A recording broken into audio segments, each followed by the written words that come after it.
talked. And of course, the calls are always welcome live on the program. If you'd like to call in, the toll-free number is pinned in the live chat. You know, a major news drop has come out on the latest narco-terrorist drug boat, the one with the 2 shots that they're causing a big stink about. And I'm going to get to that and play you the story from a very liberal source, by the way, so that Democrats who are tuning in can't discredit the information because of the source. Okay, so this is great stuff. But you know, there's a theme going on here, and with the Trump second term in the last, I don't know, couple of weeks, because you know it was 2 weeks ago that they went out and assassinated a National Guardsman and shot another in Washington, D.C., right? It's been over a week. And if you've noticed, we're 8 days since that's happened, and the story has disappeared from the news, which is really a shame. It really, truly is.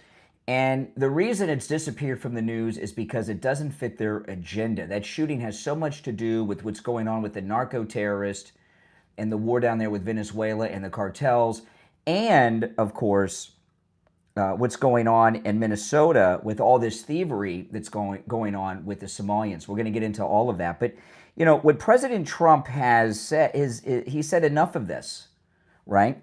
He said enough of this, and he's not going to put up with it anymore. And he's had enough of a lot of things. And, you know, all this corruption, whether it's with the southern border, the drug cartels, Somalians in Minnesota with $1 billion in theft of taxpayer money. You know, the reason these things have been allowed to continue for so long is because the left have been very successful in the past of making Americans feel guilty about being Americans. They've convinced a couple generations of Americans that all the problems in the world are the responsibility of the United States. It's really a sad thing that they've done that.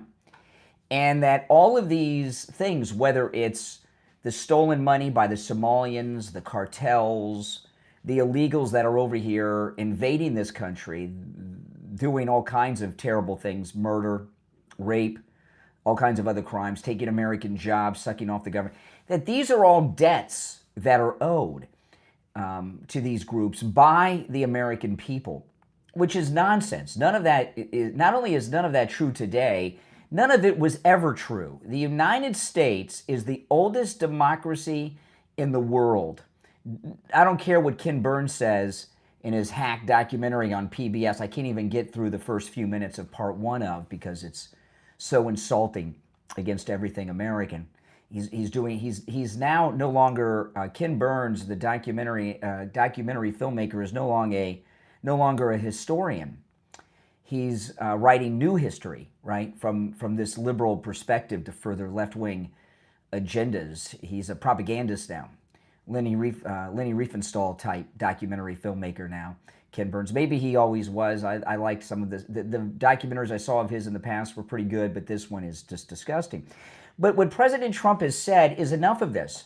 The United States is not guilty of any of these things. We don't owe anyone outside of this country anything. And if you come to this country, and you come over here and you get here through fraud, if you get here through and then become a criminal, you're out. That's it. If you're trying to bring poison drugs into the country, enough.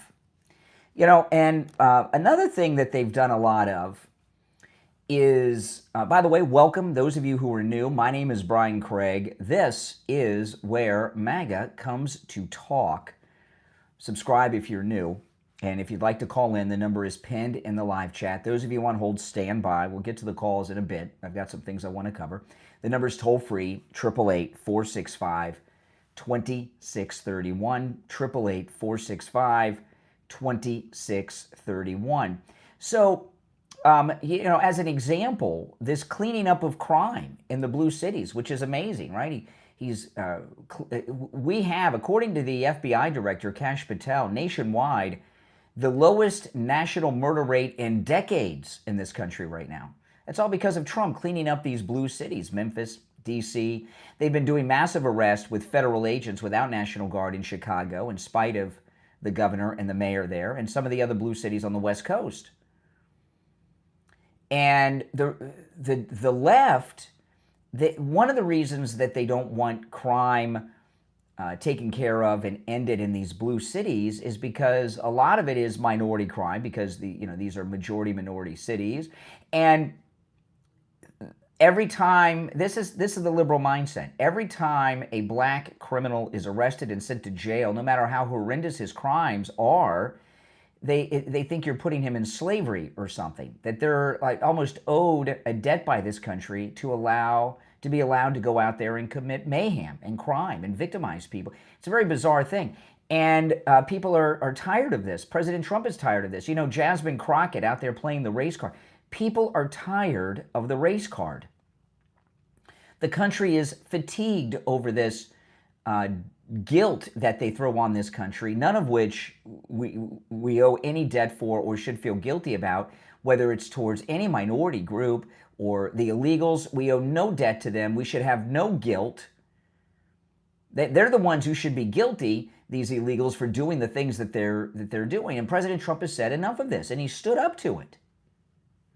And the left have been getting away with so much with this guilt trip. You know, even with this, these standards with the automobiles, the emission standards that President Trump was talking about yesterday. You know, they're using the climate change to get all these bizarre emission standards that are impossible to achieve with automobiles. And what they've done is not only drive up the cost of automobiles.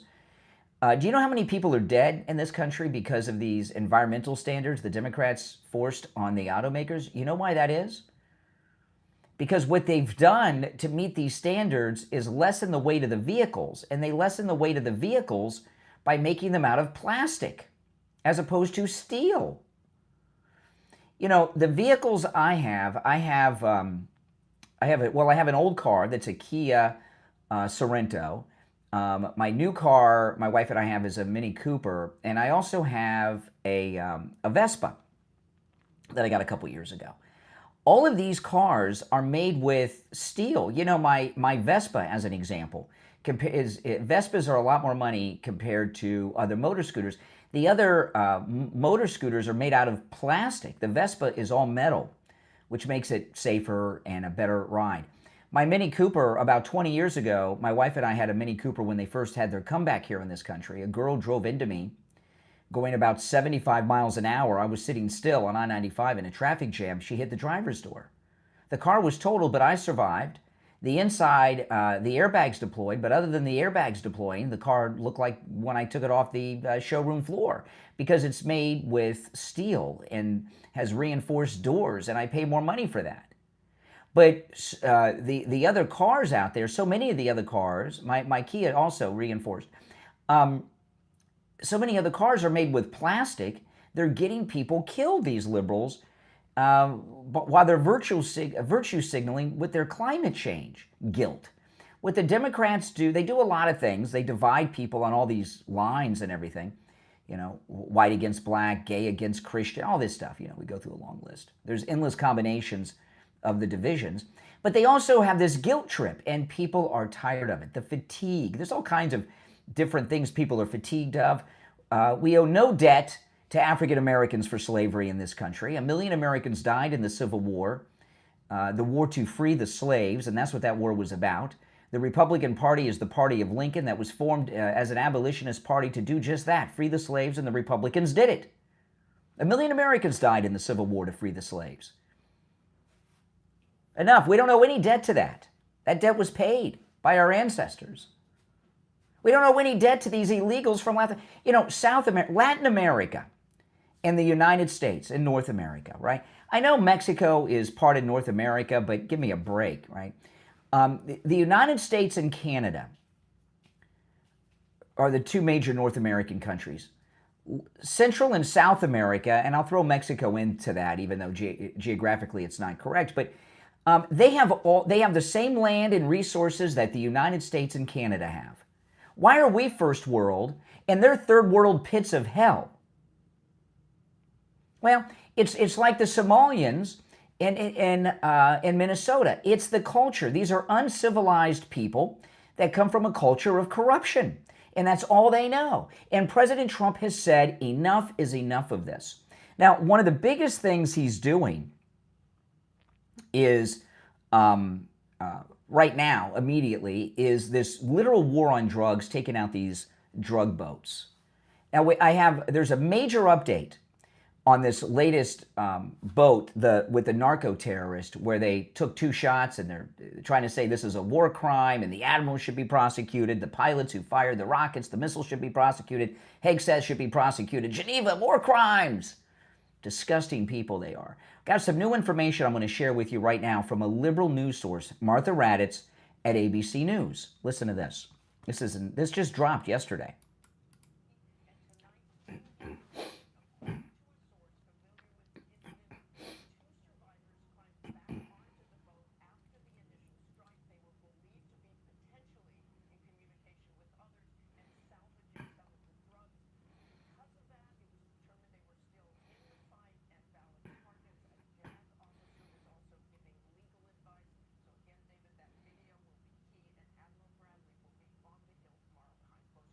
Okay, yeah, that's amazing. Now, Martha Raddatz there, she is a hardcore leftist lunatic.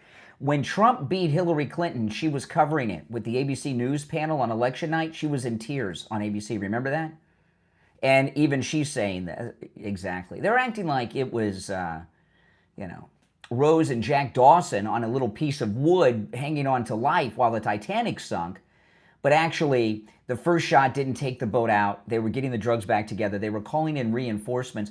And, these cartels have military-grade reinforcements. So now the second shot was justified. But, don't let that fact get in the way. But the fact that this came from ABC News' very strange anchor, David Muir, and Hillary Clinton lover, Martha Raddatz, is something that is absolutely spectacular. Now, I want to remind you guys that this early show, the pre-show to the radio show I do every day, is brought to you by the great Mike Lindell at MyPillow, who you may have heard, he got all the information together. He's going to run for governor against Waltz, maybe up in Minnesota.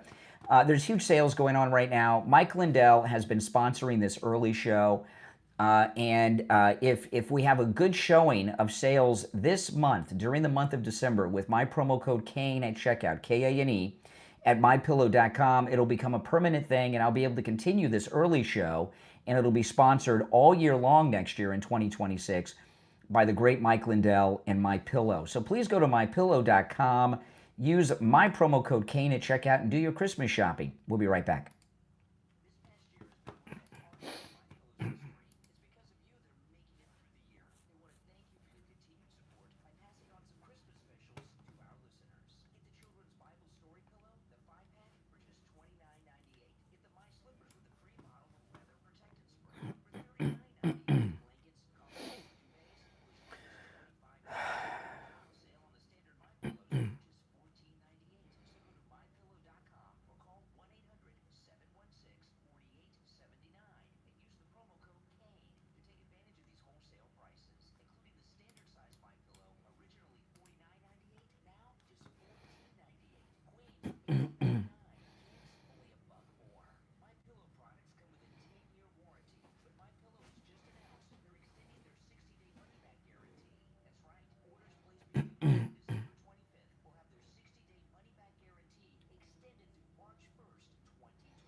All right, now listen, if you're watching with the green wall behind me, go to my main stream and you can see and hear all the video that I'm playing. All right, the link is in the description of the video.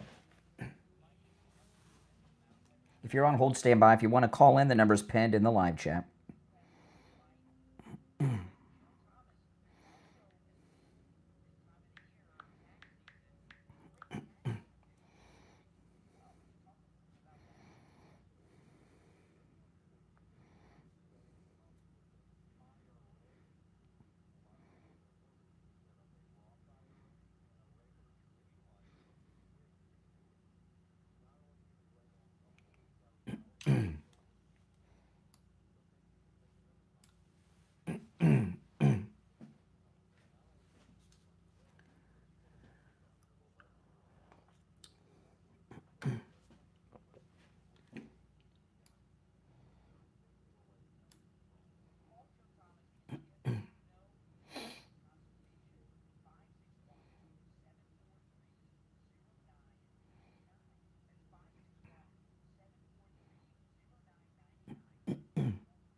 All right, we're back. My name is Brian. Our number is pinned in the live chat, 888-465-2631. This is where MAGA comes to talk. You're on the air. What's your name? Where are you calling from? Okay, there you go. There you go. First one of the day. If the rest of you want to hold standby. By the way, I'd forgotten to connect the phone, so I got to fix that before I take any more calls, okay, guys? So this whole narrative, if you're just tuning in, is falling apart on them big time with the drug cartel boat. Here's the president in the Oval Office press conference yesterday being asked about it.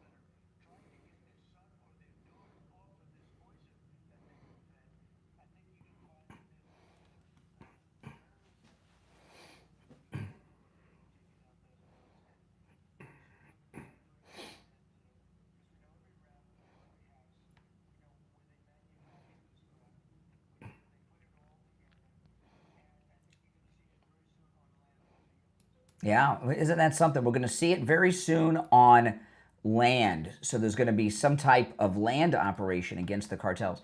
You know, who could be against that, right? This is one of these things I've been talking about a lot lately that are universally good that President Trump is doing. I mean, how many of you have known someone, a friend, a family, a coworker, or heard of someone? Everyone's heard of Hunter Biden, so everybody knows who he is. So everybody knows someone who's got a serious drug addiction. Look, you know, and you know what it does.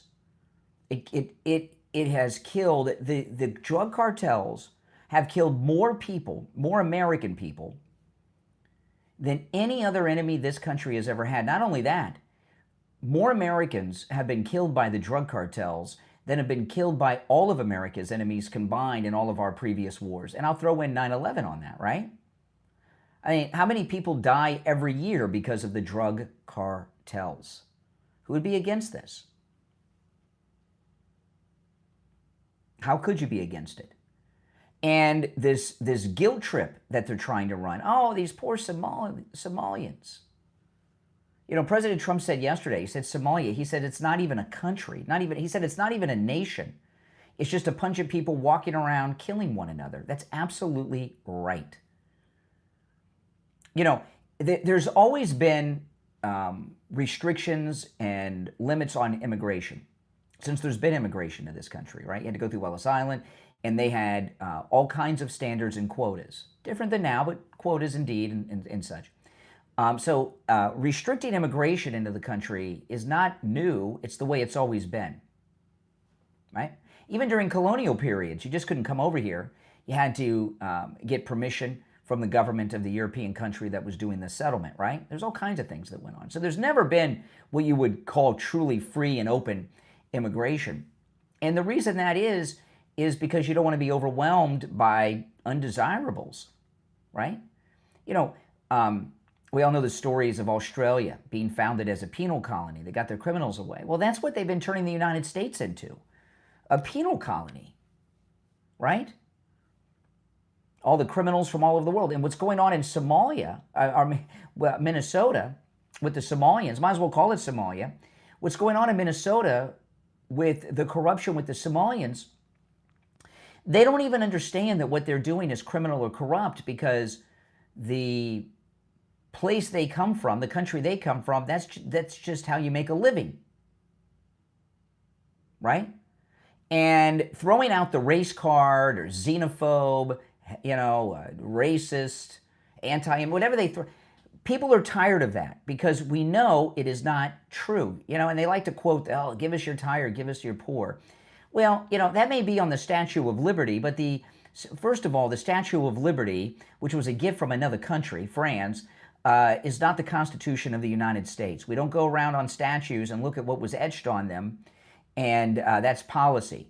And it doesn't say, give us your rapists and your financial criminals and your drug traffickers and gangbangers, does it? If it does, please point that out where it says that on the Statue of Liberty, because that's what's going on here. All right, let's go. You're on the air. What's your name? Where are you calling from? Yeah, good morning, Brian. This Hey, is Richie. Richie. Hey, Richie. You know, you're a history guy. Years ago, let me tell the people, the cocaine and the poppy and all that used to come from Asia, okay, and it was shipped to South America. We had a major influence in South America for years, but then you started getting these drug cartel governments, and that's what they were, Colombia and Brazil and a lot of them. Yeah. And they started with this Yankee imperialism. That's right. They intimidated the That's all that Che Guevara crap. Yeah, they intimidated us to basically take our eyes and ears off of South America, and the drug cartels took over these countries. And we were afraid to do anything about it because we were called, Yankee imperialists. Yeah. And then Cuba come along, and Cuba's got a major influence on all of South America with all this crap. Exactly. The communism. Yeah. And that's what's happened to this country. President Trump is the first president that's actually said, I don't care about your Yankee imperialism or anything else. Who would have thought that in major cities, on major streets, in major towns, you'd have marijuana stores in this country? You think that's good for the American people? Exactly. Do you think? I don't think a bar in every corner in the United States is good for people in this country. It doesn't help. It doesn't help anything. Yeah, we got lucky here in Florida. Legalized recreational marijuana was on the ballot. It was defeated, and I was in shock at that because the hippie generation of the 60s and 70s are senior citizens, and we have so many senior citizens in Florida. I thought all these old hippie pot-smoking Summer of Love senior citizens would have voted to legalize it, and thankfully they didn't. Let me tell you, I'll be honest, I never smoked marijuana. I never even took a puff of it because I never smoked a cigarette. But I remember being in Vietnam, and let me tell you, in the middle of the night, the whole camp smelled from a marijuana pit. And guys would get up in the middle of the night to go to the bathroom, and they would smoke a joint before they actually went, and a joint before they went to sleep. It was just ridiculous. And I used to watch how it used to affect guys in the. It was terrible, man. I mean, they're walking around. Well, listen, marijuana is the least of it. I mean, with these drugs they're bringing in from the cartels. Let me answer these lines. It's gotten to a level, Richie, where too many people are dying. Yeah, but here's the deal, and now we're going to get to the nitty gritty. And we've got to stand up and do something about it. And the drug cartel, the fentanyl in particular, but probably the cocaine too for the supplies to make it. But the fentanyl is an attack on this country by China. They're making it and then shipping it to South America. And there's a thing called the Monroe Doctrine that President Monroe put in place. And what the Monroe Doctrine says is that it's U.S. and it's still in effect, that the United States will not allow any foreign influence in the Western Hemisphere, and South America and North America are both in the Western Hemisphere. Okay? Well, that's what happened with the Cuban Missile Crisis. That's right. John Kennedy said this is the Monroe Doctrine. Get your missiles out of Cuba. And that almost caused a major. Yeah, hold on, Richie. Don't worry, I'm here till 9. I got a long time to go. I'm glad you mentioned the Cuban Missile Crisis because that's considered the greatest moment of Kennedy's presidency. How many movies have they made about that? Right. What President Trump is doing is a Cuban Missile Crisis like moment. He's taking on China. And he's taking on the cartels, and he's taking on Latin America. He's enforcing the Monroe Doctrine, which John Kennedy did also. But the thing is not just this. My understanding is that almost every day, if you take a look at the news cycle for the last month, they come at Trump with everything. And this is going to continue through the election. They're trying to make him, they're trying to throw every lie and mud at him. They knew this was a lie from the very beginning. They made a big issue out of this. This Washington Post or whatever, the Washington paper, they falsified it. You put a lie down on paper, and then the media runs with it. this is going to go on and on and on. This will be over in a week, and they'll be on something else. This is they hate Trump. It's going to be the reason it's going to be over is because it's falling apart. When Martha Raddatz on ABC News with David Muir is putting the record straight that this was a good shoot, even the second shot, it's over. So this will Laura Loomer's doing a lot of reporting. There's a coup going on inside the Pentagon. They're trying to make the Army Secretary Driscoll they've got it in their mind they can make him the War Department Secretary. They're trying to get Trump to get rid of Pete Hegseth. Trump isn't going to get rid of anyone in his cabinet. No one. Pete Hegseth is the best thing that's happened to this country. Not for nothing. The guy is, they can't stand us. It aggravates me. They want a guy like this last guy that was up there. They're scared of him. Took 2 weeks off and, Pete Hegseth, every man wants to be like him, and every woman wants to have sex with him. And they're afraid of him for a number of reasons. They might think he's going to become president. That meme he put out the other day was the greatest meme I've ever seen in my life. They said, what do they want, an Austin in there? Austin, remember, he disappeared for 2 weeks. We had a president that disappeared for 4 years. We had Austin was gone for 2 weeks. No one knew where he was. And they never said nothing. Nothing. It's all about... He didn't even tell... He went AWOL.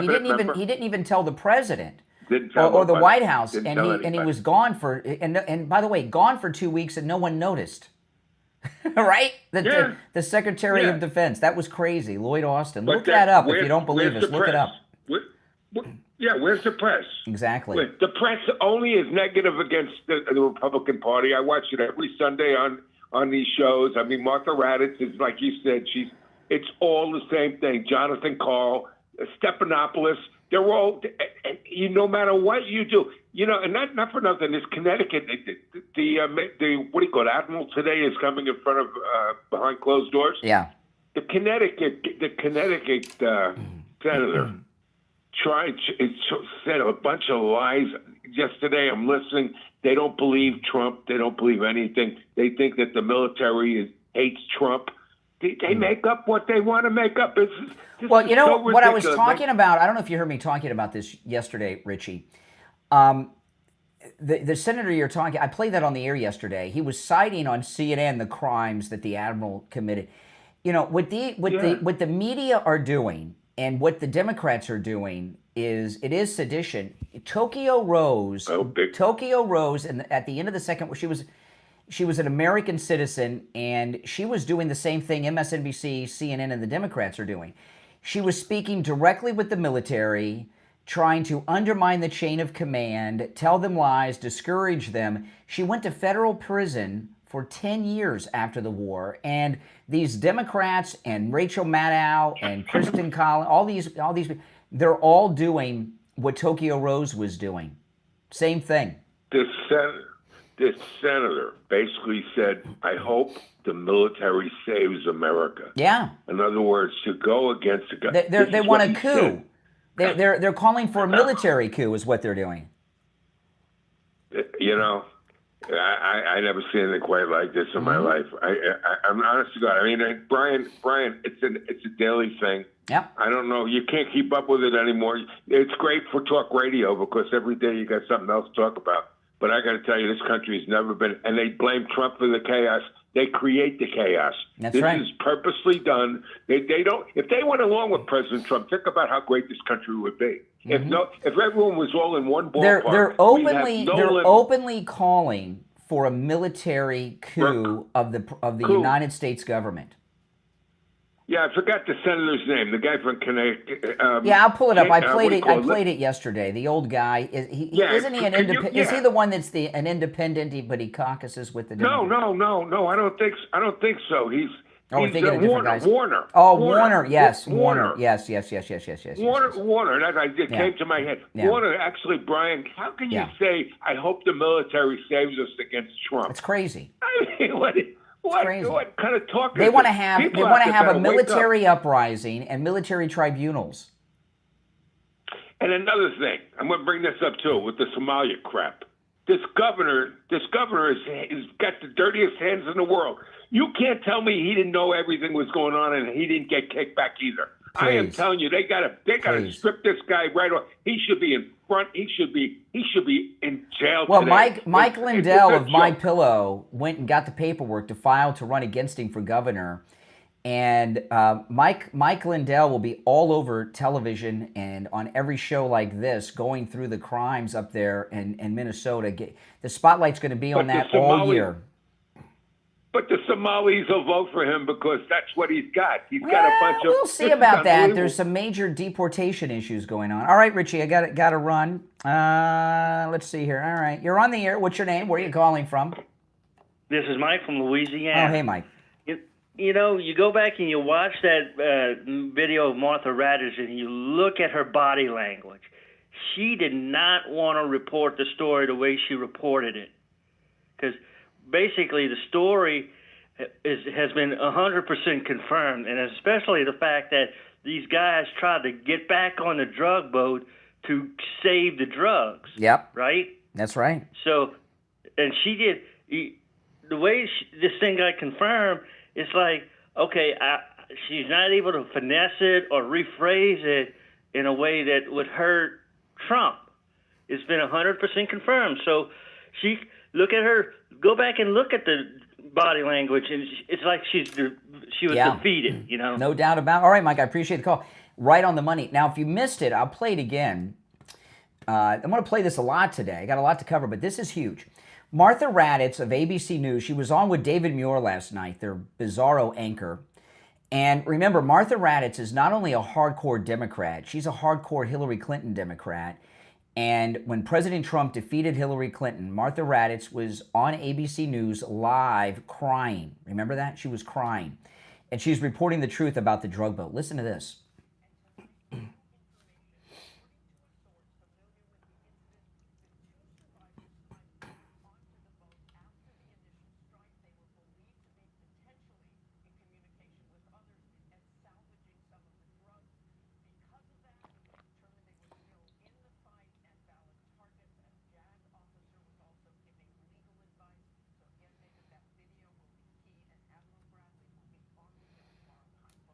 Wow. I mean, so it is all coming apart. If you're on hold, hang in there.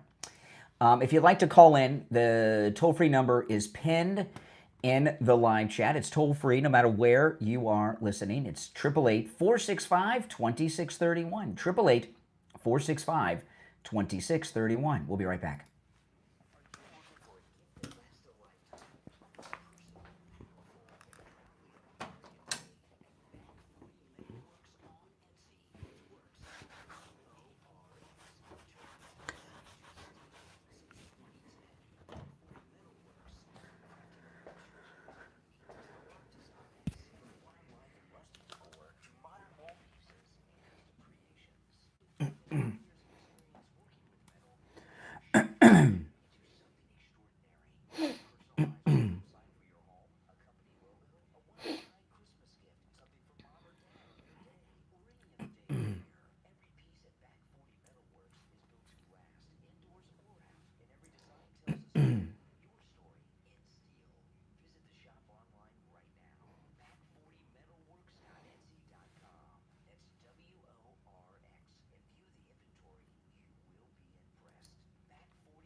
All right, welcome back, everyone. You're on the air. What's your name? Where are you calling from?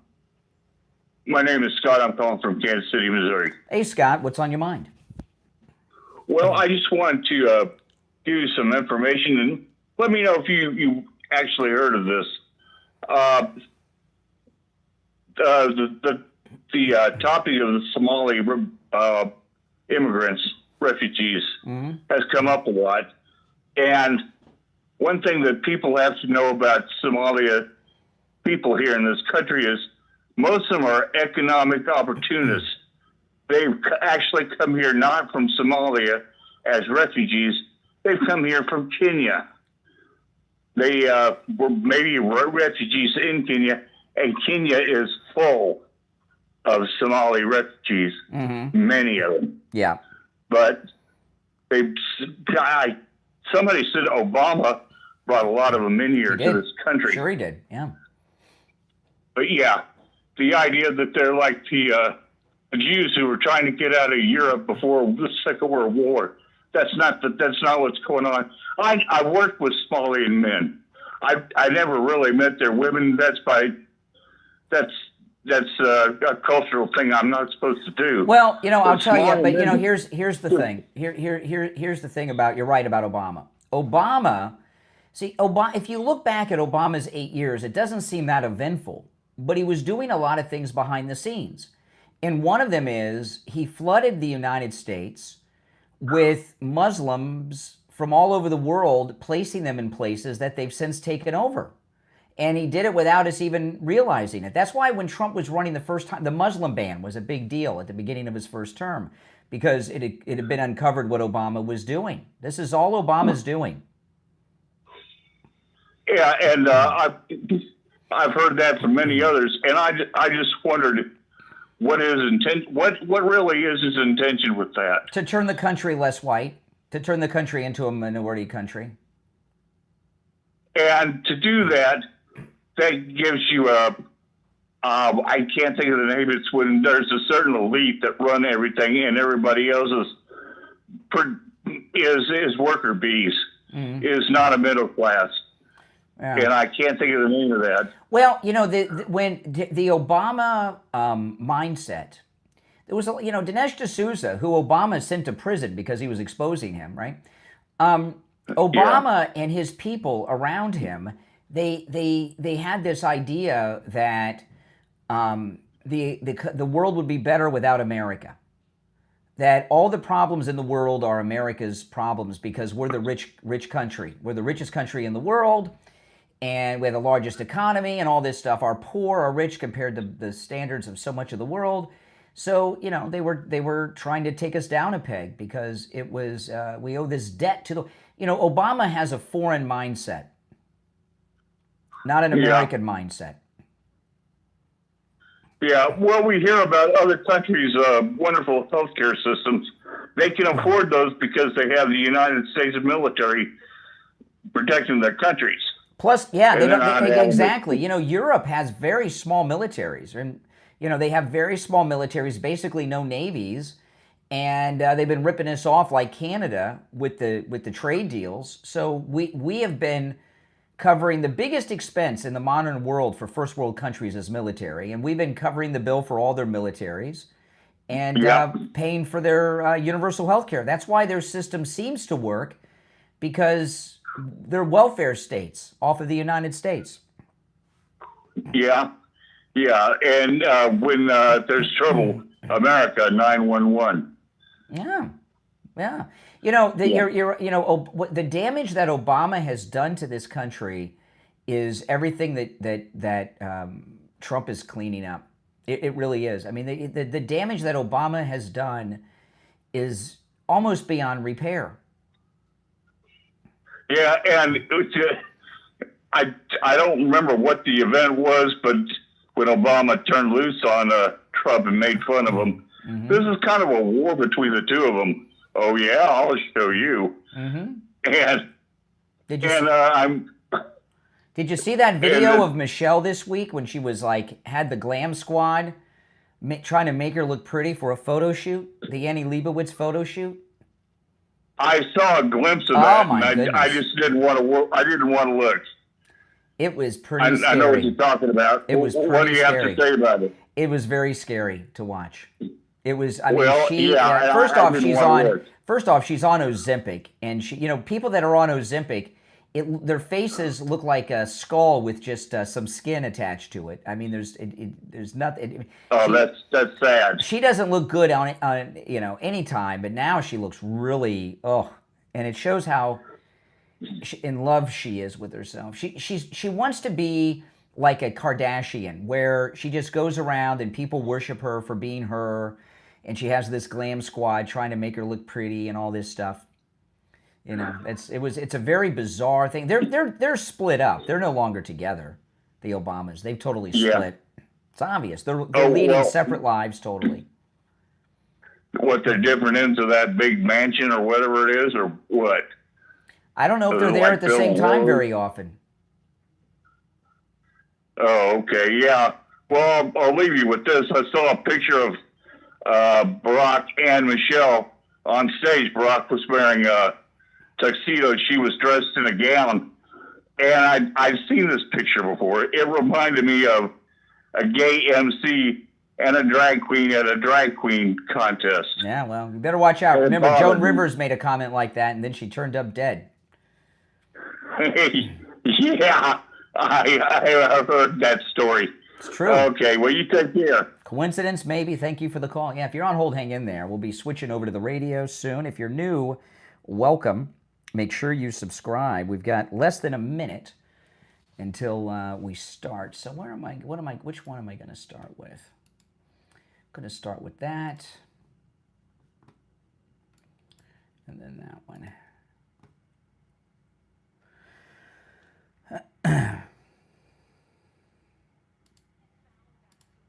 Okay. If you're watching with the green wall behind me, to see and hear all the audio and video, you have to go to my main stream, which is linked in the description. All right, we got less than 20 seconds.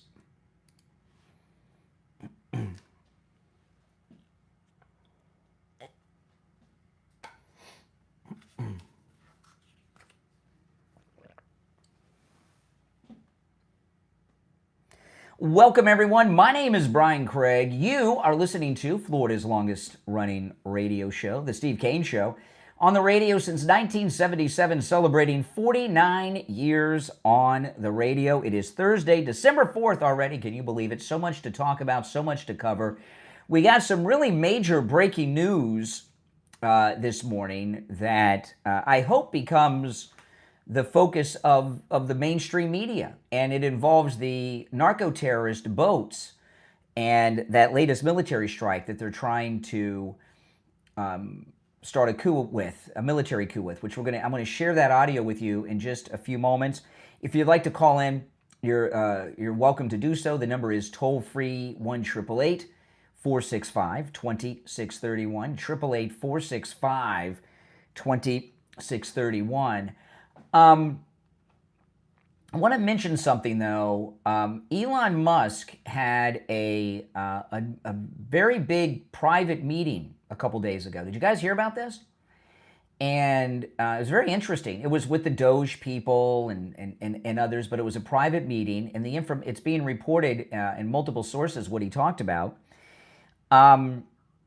He's still MAGA. He's still with us. He was predicting 12 years of MAGA rule, and has predicted that not only will J.D. Vance be the next president after President Trump, the second MAGA president, that he is going to have a firm 2-term presidency, which will actually give us 16 years of MAGA, with the autopin breaking it apart there at a minimum.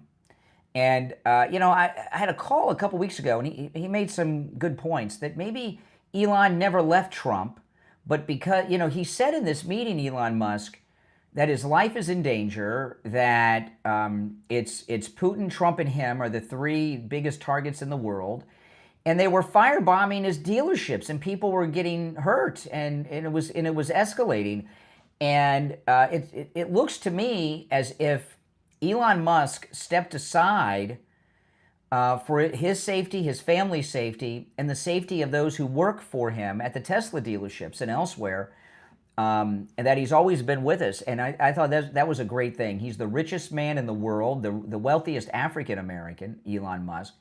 He's incredibly brilliant, although a little strange. But guys that are that rich and successful usually are a little eccentric. So, he's a little touched, but that's okay.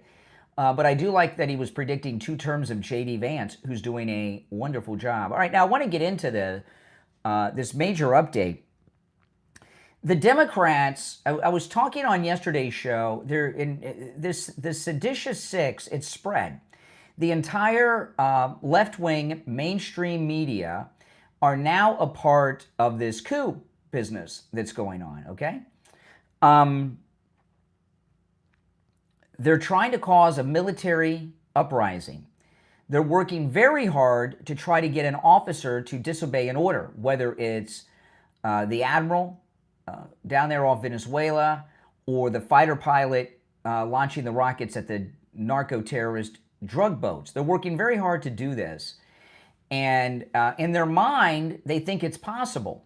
Now, who knows? There's a lot of woke people still in the military, so they may find someone who's stupid enough to disobey a direct order during this war on drugs that's going on in South America. I hope not, but that's what they're trying to do. And what I was talking about towards the end of yesterday's show is what they are literally doing is what Tokyo Rose was doing during the Second World War. And if you're not familiar with Tokyo Rose, you're probably a Democrat. But Tokyo Rose was an American of Japanese descent who had family in Japan that she was visiting when Pearl Harbor happened. She got stuck behind enemy lines, and she was an American girl from Ohio. And they put her on, the Japanese put her on the radio to talk directly to American service personnel, Army and Navy. The Germans had a version too, Axis Sally in Europe, but Tokyo Rose is the most famous. And she would spread misinformation, was trying to cause dissent, destroy morale, trying to get people to not follow orders, and all of this stuff. When the war was over, she was still in Japan, and she was tracked down by a couple of reporters who found her. And for whatever reason, it was either Vanity Fair, Time, or Life magazine. One of those big, like Time, Life, Vanity Fair, one of those big magazines that aren't relevant or don't exist anymore. And they interviewed her. And the story went viral in 1945, 1940, by what viral standards were back then. She got arrested. She got brought back to the United States. She was tried on sedition charges, Tokyo Rose. And she was convicted. And she was sentenced to 10 years in the federal penitentiary. And she did get out and then went back to Ohio and lived out the rest of her days, Tokyo Rose. Well, that's what MSNBC, now called MS Now, is doing. That's what CNN is doing.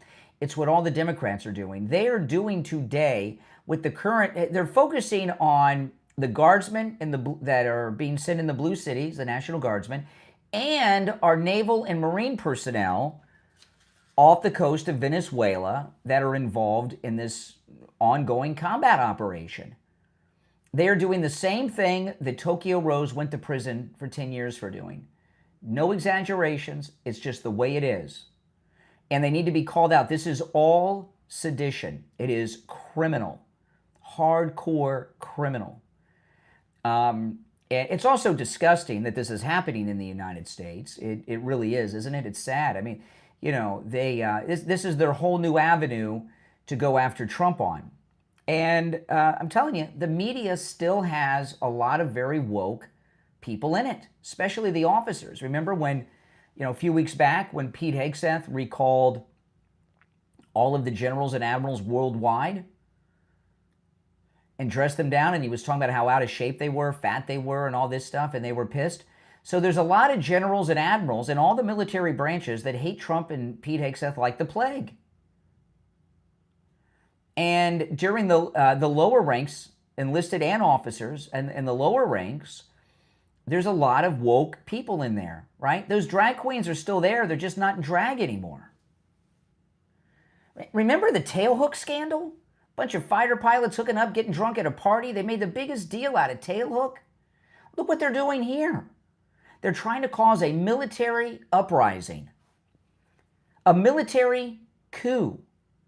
And they actually believe that a military coup is possible, and they want it. They want the military to save us.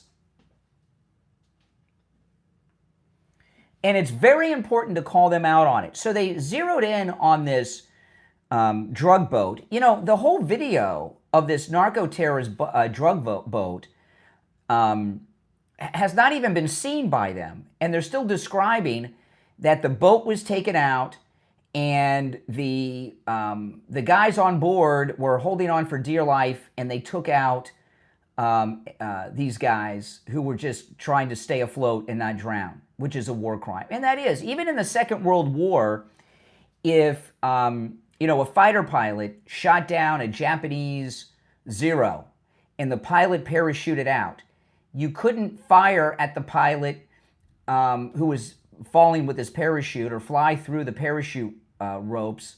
You know, that would be considered a war crime. Not that they didn't do it, but if you got caught, you could be charged as a war, Geneva Conventions and all that stuff. But how did they come to this conclusion? The video had not been seen. Well, now it has, and I'm going to share it with you. It is an audio, so you'll be able to hear it after the break. So after the break, from a liberal source, I'm going to share with you, a very liberal source, as liberal as it gets. I'm going to share with you what really happened with the narco-terrorist boat. Now, we're welcoming another new sponsor to the program today, Jamie LeeZep. He's an accountant. His accounting firm is called Swift Tax. Like Taylor Swift, Swift Tax. And you want to call him.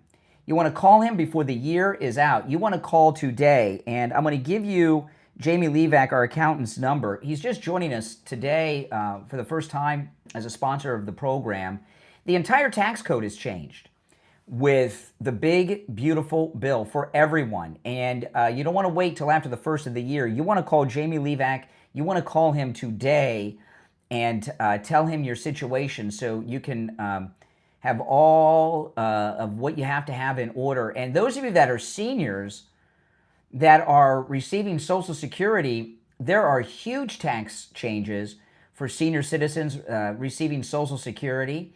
And those of you who are retired receiving Social Security and working, there's all kinds of new rules for you as well. But the entire tax code has changed. You want to make sure that you have everything in order so you get all of those great, big, beautiful Bill Trump tax benefits. And Jamie LeeZep from Swift Tax is going to do that for you. So call him today. This number rings directly to him. All right, this is his direct number, 954-773-1587, 954-773-1587.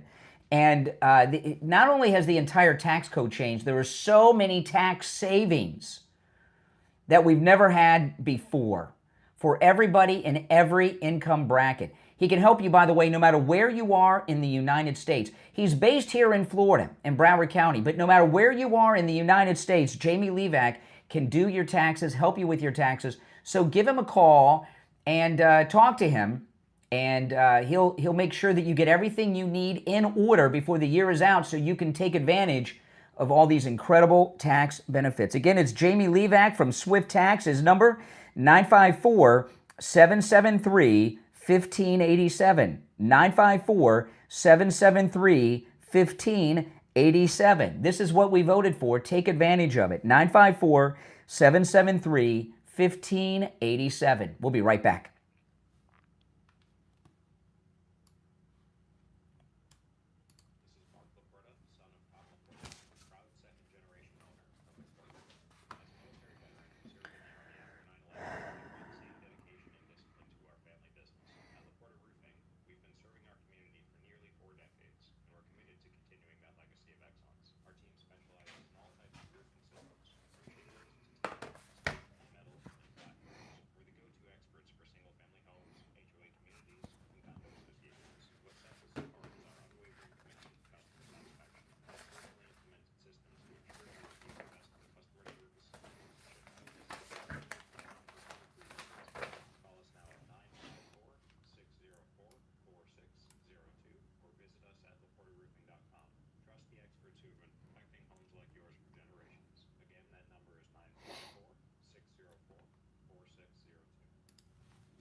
All right, we'll be back in about a minute on the radio. We're still in a radio station break. If you're on hold, stand by.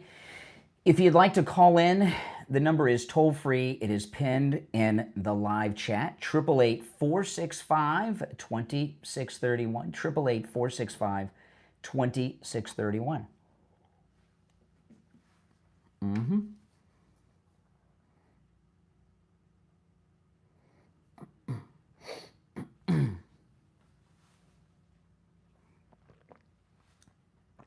About 30 seconds, we'll be back. I'll go to the phones.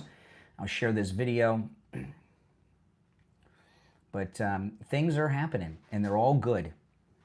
We have never had winning like this. If you're new, my name's Brian. We're in a radio station break. This is where MAGA comes to talk. Stand by. Less than 20 seconds.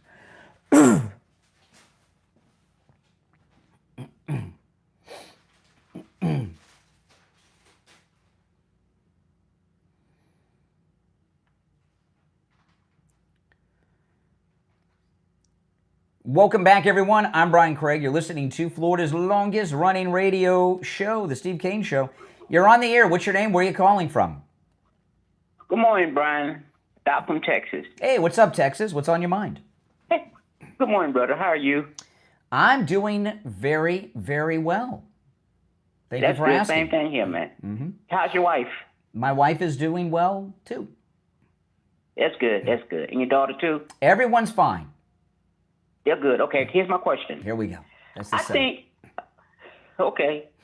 It's not the setup, bro. I'm talking. You're talking out of your what?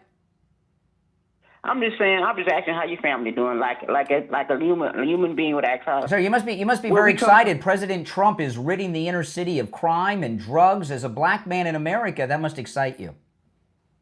You know what, Brian? No, he's not, because he's not going after. He's going after some criminals, but he's going after people that's working on jobs. He's going after people that's going the immigration What do you mean, working on jobs? You mean like importing drugs into the United States? Those kind of jobs? He's going after those people? Yes, you're correct. Brian, you know that's not what I'm talking about. And stop. Just stop. You know what I'm talking about. There's people out there. It's like New Orleans. New Orleans after Katrina. There's people that came to New Orleans and helped New Orleans build up. Now. And all right, so listen, people, why'd you pick up your phone and call today? Not to talk about Katrina. I'm talking about the immigrants, Brian. I'm talking about the people not the people that's the criminals. That's the other people that's out here every day that's trying to work hard, that's trying to do right. And what are your thoughts on the Somalians that stole $1 billion from the taxpayers? Oh yeah, that's fine. You need to go after them, but not all the Somalians. That is like okay. Really? Do you watch the news? Do you watch the news? Of course, I am the news. Okay. I'm gonna use this thing because you're talking about Somalians. I'm gonna go somewhere with you. If a white man commit a crime, is all white men bad? No, that person is bad, and you go after them with all the might you can go after them. It's like if some Somalians stole some money, you go after them, but not all Somalians are bad. See, here's the thing. Here's the thing. Okay. The Somalians of Minnesota, okay, those aren't, let me put you on hold. I answer these lines. My phones are ringing off the hook. All right, you back with me? I'm here. Okay. The Somalians in Minnesota are not immigrants, okay? What they are colonizers. They have a colony in Minnesota, and they've set up their own little country, their own little colony. And in that country, it's like their home country. The colony of Somalia, which is known as Minnesota, is a place of thievery and corruption. I saw the police chief on TV speaking in Somalian last night. You know, I mean, come on, and they're not. You're African American, right? Okay. So as an African American, African Americans have contributed a lot to our great country. A lot. Yep. Okay. You know, my family is I have multiple backgrounds. You know, I'm of course of European descent. Europeans have contributed a lot to this country, right? The democracy, the freedoms we have. The Somalians of Minnesota, what have they contributed to this country? Brian, give me a help. You don't know because you're so racist against the Somalians. Well, no, you tell me. We know what the African American contribution. We know what your ancestors and families' contributions are. Mine, but the Somalians, their major contribution is financial crime. Brian, you see, you are sitting up there. You're blaming all the Somalians on a couple of people. That's like I just told you, because one white man commit a crime, one white woman, or one black man. You don't do that to all the race. And Trump is just racist as he want to be. And I'm tired of him. I'm tired of hearing you saying he's not. He is. Boom, done. So you can't think of a contribution the Somalians have given to this country? Maybe they have, because you can't think of any. I'm telling you, because I don't know, Brian. But I'm saying is you are. Because one couple of Somalians may have stole some money. You blaming everybody. It's not one. It's $1 billion. Bro. It's a lot of small. Has it occurred to you that the reason you can't think of a Somalian contribution is because there is not one that's positive? Brian, I don't know, Brian. That's what I'm telling you. I don't know, and I'm admitting I don't know. But if there was a positive contribution, you would know. And Brian, those Somalians are every day. The majority of them are every day trying to go to work, take care of their family, like you doing, like I'm doing. We all doing, and you're blaming them. And Trump, like I said, he's so racist. He wants this country as pure white as it wants to be. His wife is an immigrant. They need to get rid of her. Just to get rid of her. Get rid of his children. They're not what you call her. I'm sick and tired of this. I'm sick and tired of you every day that sit up there blaming, they're all bad. No, they're not. And you sitting up there saying that, and that's wrong for you to say. And that's just wrong. And I'm not going to even argue with you about it anymore. Yeah, because you can't. Yeah, I can't. And I'm not, because you sitting up there, okay, Brian, I'm not going to. I admitted that I don't know. And if you look at other groups like the Chinese, right? People give the Chinese a hard time, right? I understand CCP and all this stuff. The Chinese have great contributions to this country. They were in large part responsible for the construction of the Intercontinental Railroad, right? So there's and maybe Somalians. Maybe I don't know. Cuban Americans. I give you Cuban Americans as a community have done amazing things building up Miami, which is a beautiful place. But the Somalians, all they got is corruption. Some of them too. And it's not, Brian, you're missing the point what I'm trying to say. It's not all Somalians are bad. And you're grouping them all into one. Because you're racist too. Oh, there we go. Yeah. See, this is the thing. People are tired of the race card, the anti-immigrant card. It doesn't fly anymore. I'm tired of it too, Brian. I'm tired of it too because when the liberals have no argument, they throw that out. I'm tired of it too because well, then stop using it every day. I'm tired. I shouldn't have to use it.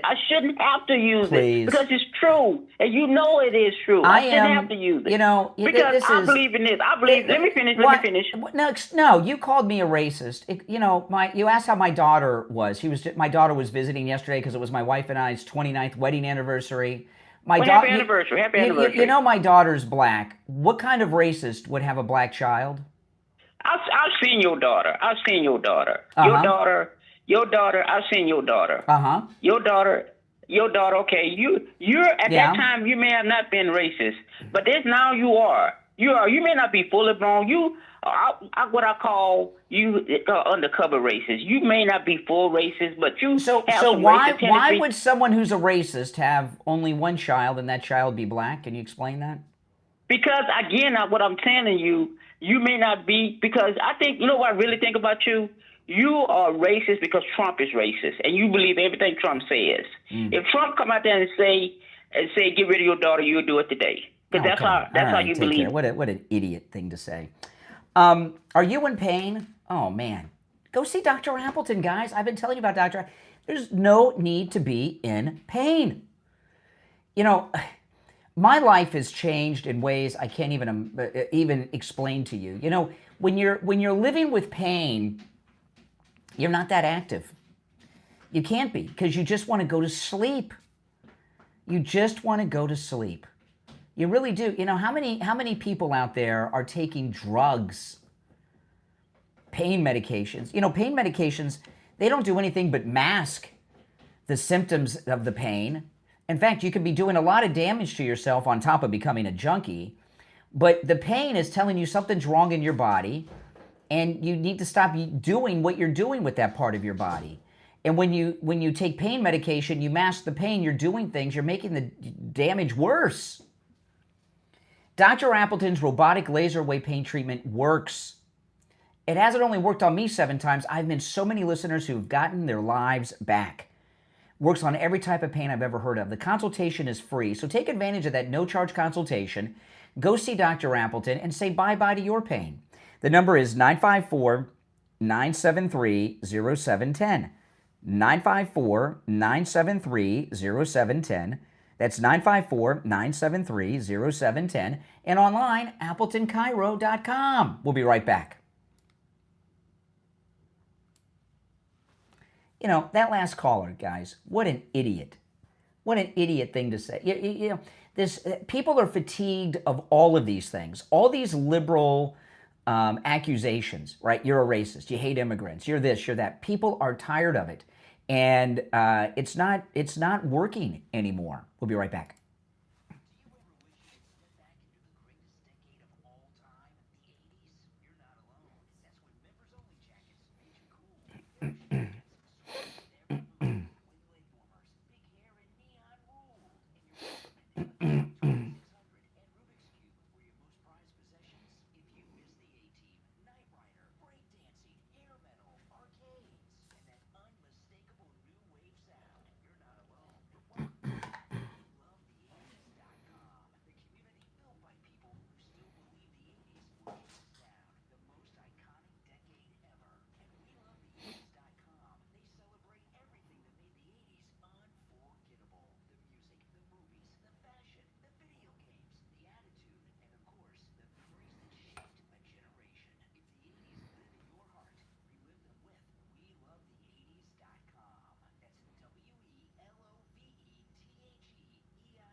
Those of you with the green wall behind me, if you go to my main stream, you can see and hear all the video and audio that I play. The link is in the description.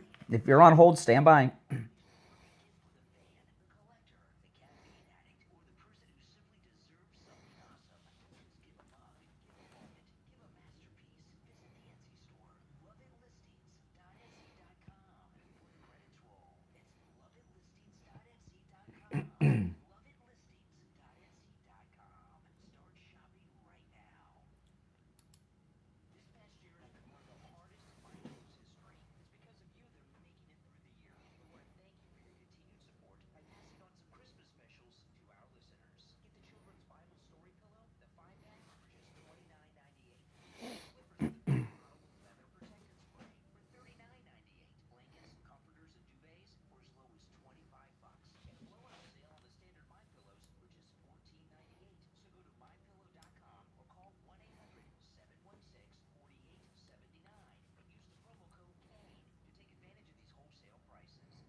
All right, we will be back in 10 seconds, guys, about.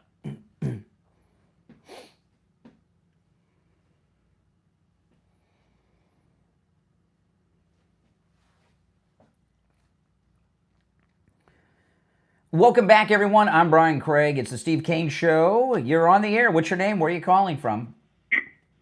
Yeah, good morning. Good morning, Brian. You know, I gotta respond to this guy from Texas. He gets me crazy. Yes, there are good people from all over the world, okay?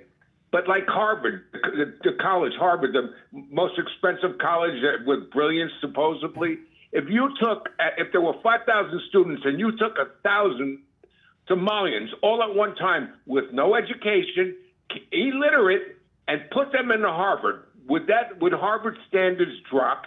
Would they drop? Absolutely. See, you know what President Trump said yesterday. He said Somalia is not even a nation; it's just a bunch of people walking around killing each other.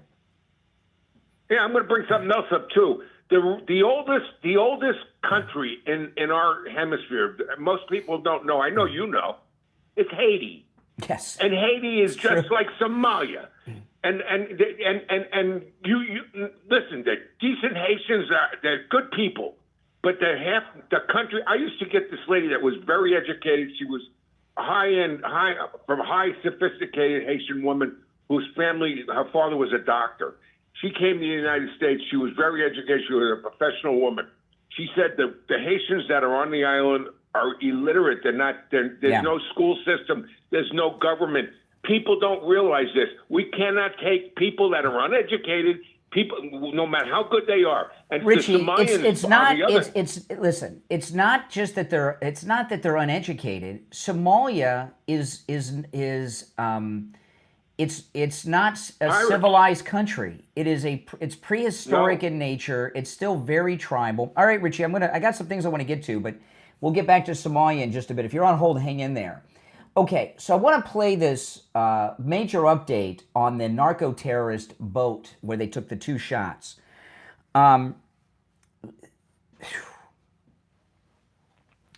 What they're doing is just unconscionable. You know, the full video of this attack on this drug boat has not been released, and that hasn't stopped the media from reporting that the boat was destroyed and the 2 guys were hanging on to a piece of fiberglass to try to stay afloat, and they've had this narrative that they took out the guys that were trying to stop from being drowned, and that was the end of it. Well, we've got the truth now. And what I'm going to share with you was reported last night, and it is the truth of what happened. Not only is it the truth of what happened, it is from the most liberal source you could possibly find. Martha Raddatz of ABC News last night went on ABC Nightly News with David Muir. It doesn't get more liberal than that. Remember, Martha Raddatz, when President Trump won the first time against Hillary Clinton, she was live on television covering it at the decision desk at ABC News. She cried on the air. Remember that? We were making fun of her the next day. She cried on the air. So she is as liberal gets. So this is from Martha Raddatz and David Muir, ABC News last night. They're talking about the drug boat with the 2 shots taken that they're calling a war crime. Martha Raddatz sets the record straight.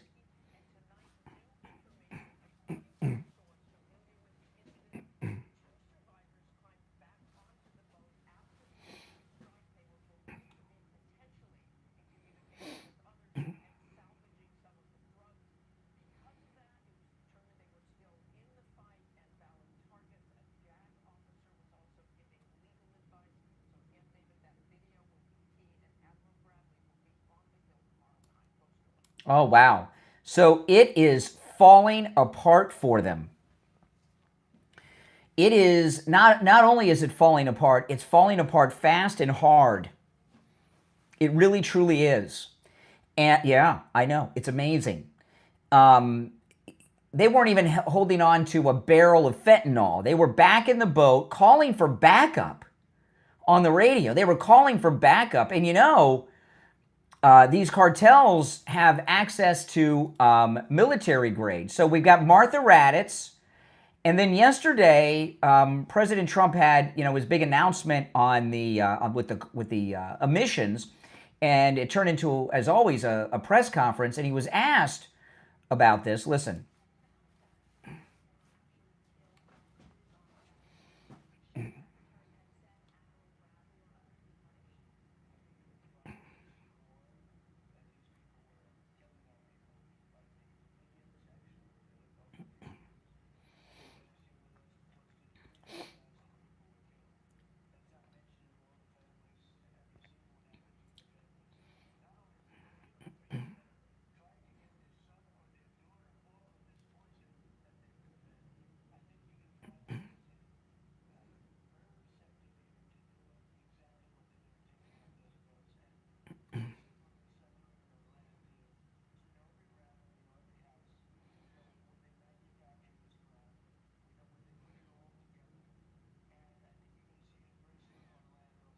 Yeah, so they're going to release the, not only, yeah, I love it, no apologies from President Trump.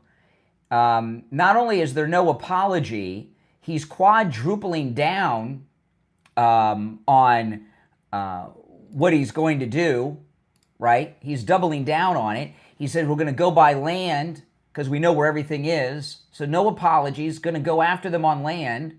And they're going to release the entire video, which no one has seen yet.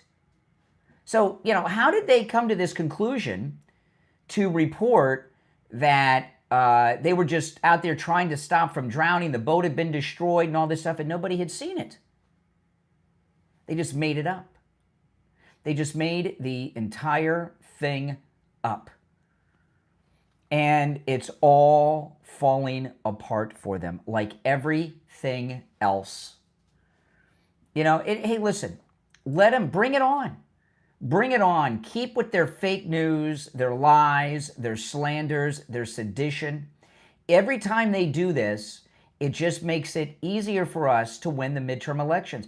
Oh, by the way, I'll play the audio later. I don't have it queued up. Brian Glenn, Marjorie Taylor Greene's boyfriend, was in the White House Oval Office press conference. He was called on by President Trump, and President Trump praised him in the Oval Office. The president wanted everybody to know that Brian Glenn is still okay. And I'm wondering, did he do that to take a jab at MTG? I don't know, but I don't know if Marjorie Taylor Greene and Brian Glenn are going to make it as a couple, because not too good for his career right now. Not too good for his career right now. And the president went out of his way to say nice things about Brian Glenn yesterday. And I was glad to see it. I like Brian Glenn.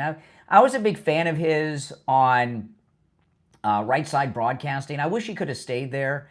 I liked what he was doing over there, but he moved on. He got to make a living. He moved on. And he always asks great questions. He's very, very good. Yeah, so this war crime sedition thing is evaporating like that. These people on the left, the seditious six and the rest of them, they're not thinking clearly. They're not thinking clearly at all. This is CNN yesterday.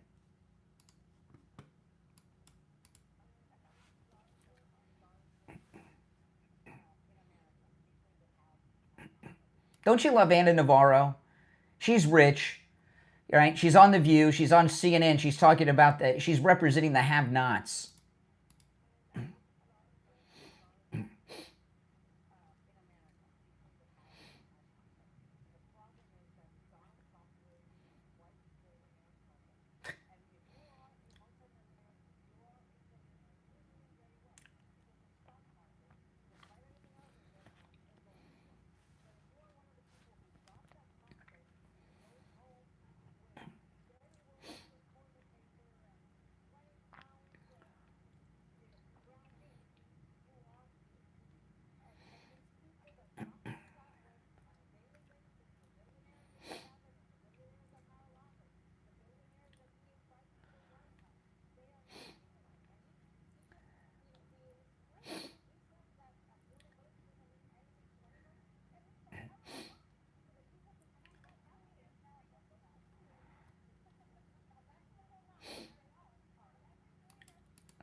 Okay, now the reason I share this, couple things here. Was it J.D. Vance that said this the other day, or was it Blinken? It was during the cabinet meeting. I can't remember which one said it. Who said, who? If you know who, let me know who. I think it was J.D. They've created this, another fake, they got all these fake crises, right? The war on women, climate change, global warming, this thing where they got all these fake crises, right? The affordability crisis. Well, I think it was J.D. Vance that said this. This is one of the fakest things there are out there, right? The affordability crisis. Wages are up. You know how I know they're up? There's so many multimillionaire liberals out there. They're constantly going on about billionaires are evil. I've been pointing this out to you a lot. Do you know who the biggest attackers of the billionaires are in this country? What group is attacking the billionaires with a B more than any other group? I don't mean liberals and Democrats. You know who? Millionaires. Millionaires. I promise you, Anna Navarro and her husband are millionaires. AOC, Bernie Sanders, Mom Donnie, millionaires. Right? Elizabeth Warren, a millionaire. We used to have a phrase, we need an update for this. Maybe somebody out there could come up. We used to talk about limousine liberals. These millionaire liberals, these millionaire social justice warriors, you know, it used to be the millionaires were bad. Now it's the billionaires because they've all become millionaires. And by the way, they become millionaires off the back of Donald Trump, right? Bernie Sanders, AOC, all of them, they're making their millions on Trump's coattails, going after him. We need a new phrase, though. We used to have limousine liberals. What could be the new phrase for these millionaire liberals? It's such a joke. I'm a thousandaire. You guys a thousandaire? I hope to be a millionaire one day. Being a millionaire is not a bad thing. Don't misunderstand me. But I just love how these people... You know, I remember once Oprah Winfrey... remember Oprah Winfrey was trying to take over for Barbara Walters and did these celebrity interviews. I was watching an interview with Oprah Winfrey. She interviewed Eddie Murphy when he first made it big. This was, I don't remember which movie he was promoting, but this was around the Beverly Hills Cop era. And she interviewed Eddie Murphy in his mansion that he had just bought, and it didn't have furniture in it yet because he had just bought it, and he was sitting on the floor with Oprah in his mansion that didn't have furniture in it yet. And she was asking him all these questions about money and how much he made and what he was doing and what he was buying. And Oprah was rich. She was she was a billionaire already. Remember, through stock investments and such. Remember this? When she got her show, she was already like a millionaire and a billionaire. And Eddie Murphy said, Oprah, wait, Oprah, you trying to act like you're poor? You're richer than me. What are you talking about here? Remember? Oh my goodness. Yeah, I remember that so clear because it was so funny. Just never duel with a comedian. But Anna Navarro and all these other, and by the way, Anna Navarro is supposedly a Republican. These millionaire social justice warriors that are constantly attacking the rich, when they're richer than most every American, they're in the top less than 0.5% of people when it comes to net worth. It's comical. And I wish some of these pundits would point it out. All of a sudden, billionaires are bad. Why, Anna Navarro? Because you're a millionaire? Why, AOC? Because you're a millionaire? Now millionaires are good? It's the billionaires that are the bad guys? Give me a break. Let me talk about the Sloman's Home Security System. This is an incredible Christmas gift, guys. Listen up. Sloman's Home Security is offering a free home security system with free professional installation and 24/7 central station monitoring. You get all that for just $24.95 a month for 5 years. That's why this makes a great Christmas gift. You can get it for yourself in your home, for your family, but your adult kids living out of the house, get it for them. Your grandparents, get it for them. Or maybe your parents, get it for them. A free home security system and professional installation, absolutely free. Your Sloman's Home Security System includes a touchscreen keypad, 3 door or window sensors, a motion detector, notifications, and remote keypad access. So you can check in anytime, no matter where you are in the world. Give them a call, 833-283-5050. 833-283-5050.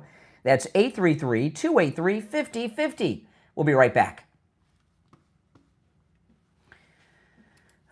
These people are out of their minds, aren't they? Give me a break.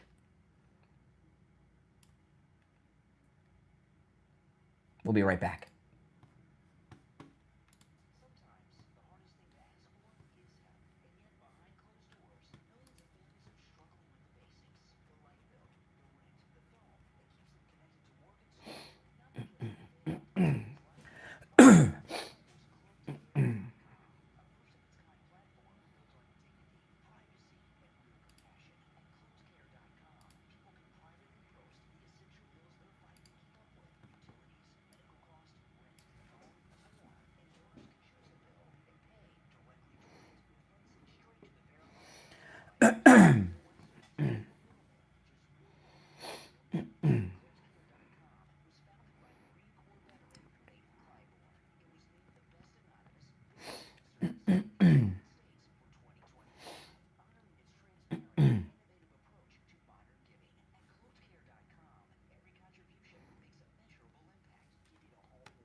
All right, we're back now.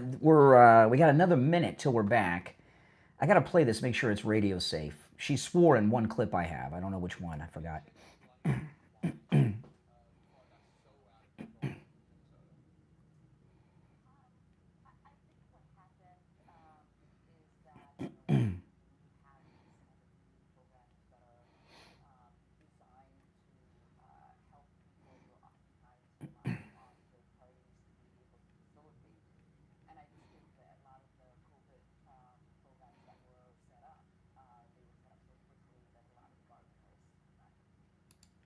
Oh my goodness.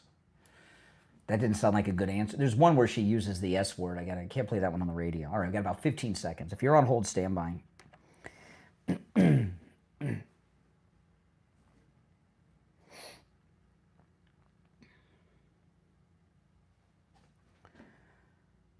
Welcome back, everyone. I'm Brian Craig. It's the Steve Kane Show. You're on the air. What's your name? Where are you calling from?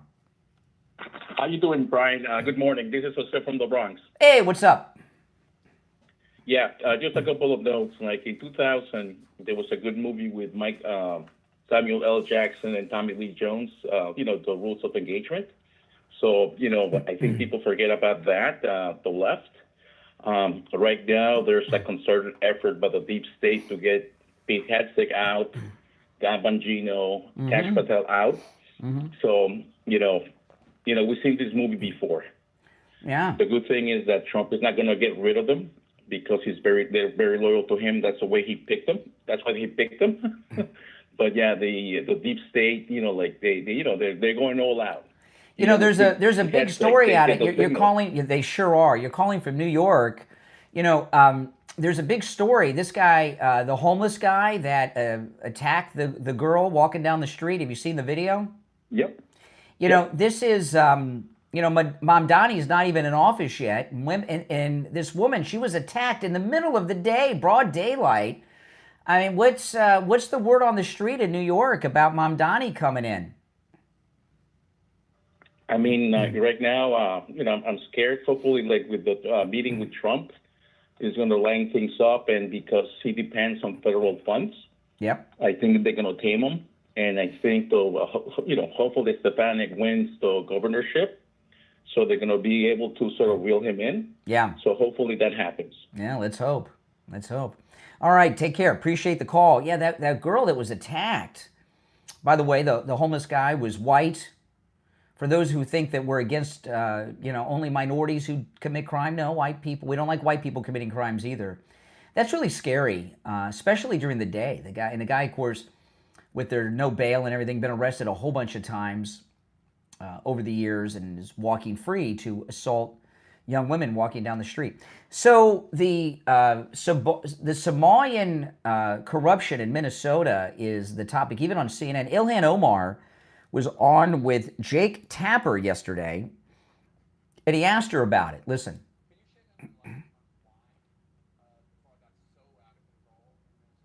I love how Jake Tapper, how the fraud got so out of control. Is there a level of fraud that's okay? What does Jake Tapper mean? How did it get so out of control? Like a little bit of fraud's okay? What's Tapper saying here?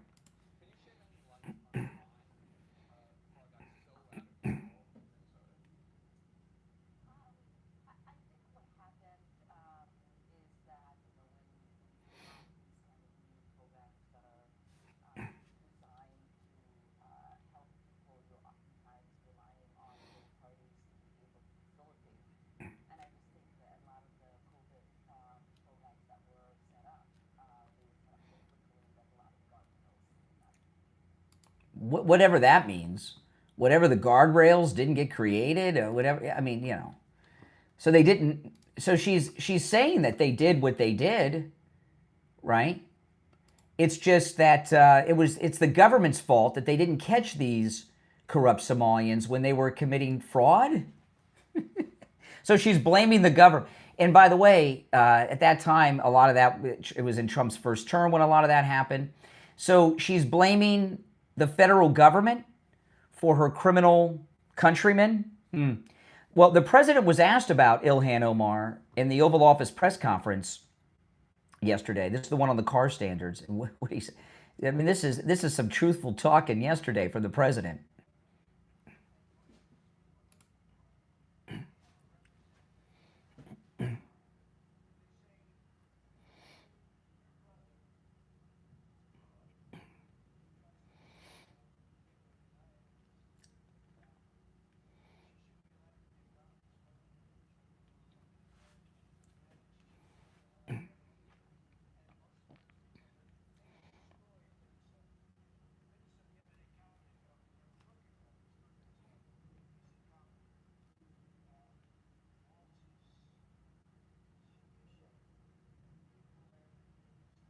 Yeah.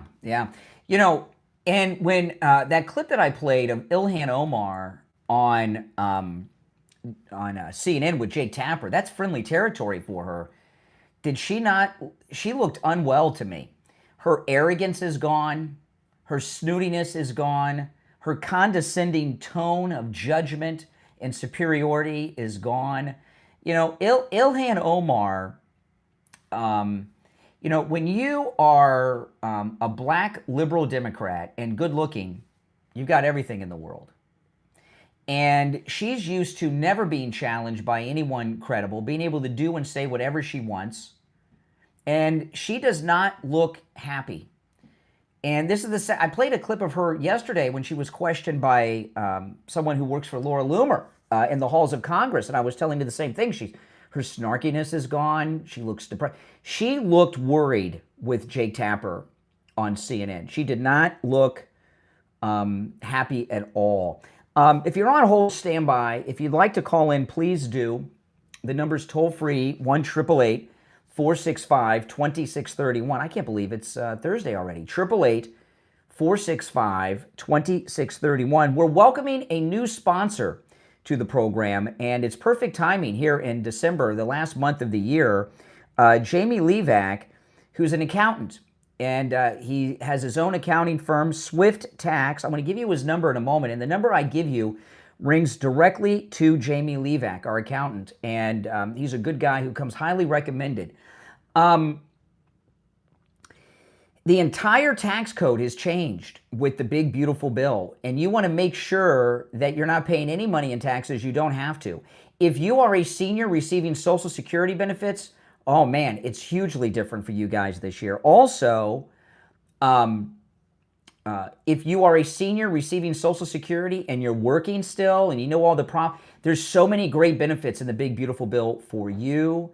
If you're somebody who's a tip worker, and you want to make sure that you're not taxed on those tips or overtime, call Jamie LeeZep. If you're a business owner, he can also help you with your taxes no matter what state you are in the United States. No matter what state you're in, he can help you. He's very, very good.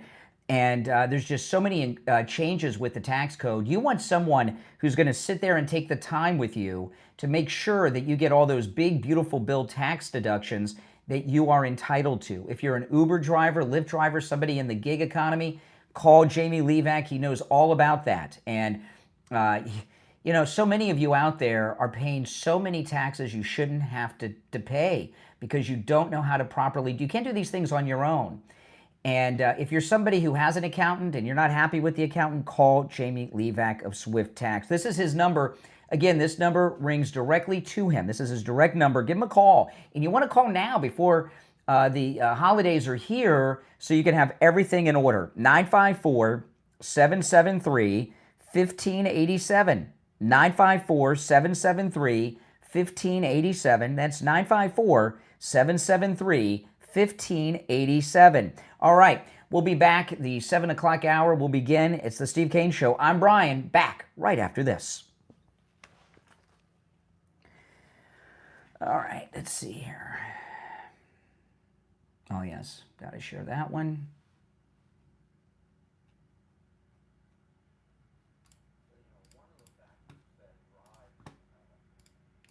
I'm queuing some stuff up for the next hour.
Hello? Hey, it's Brian. Hey, man. Hey, I'm going to put you on hold. We got a couple minutes, okay? I'll be right back to you. We're at the top of the hour break. Hold on. All right. Yeah, I got 2 minutes and we'll be back. You know, I got it. Look at this. Look at this story. This new poll done. Less than 25% of people polled know that Charlie Kirk's assassin is a liberal. Isn't that scary? How is that even possible? Who else would kill Charlie Kirk? Of course he's liberal. You know, all this, you know, everyone thinks because, you know, we got the new media now that everybody knows everything. They don't. The traditional mainstream media, you and I don't follow it, but millions do, and their influence is stronger and wider and more vast than you realize. That's why it's so important to get to these topics all of the time. You can't assume that people know what you know because they don't. Look at that, less than 25%. Okay, we got about a minute, and we'll be back on. Just over a minute, we'll be back. Yeah, if you are on hold, hang in there. If you want to call in, the number is 888-465-2631. 888-465-2631. It's pinned in the live chat. Let's see.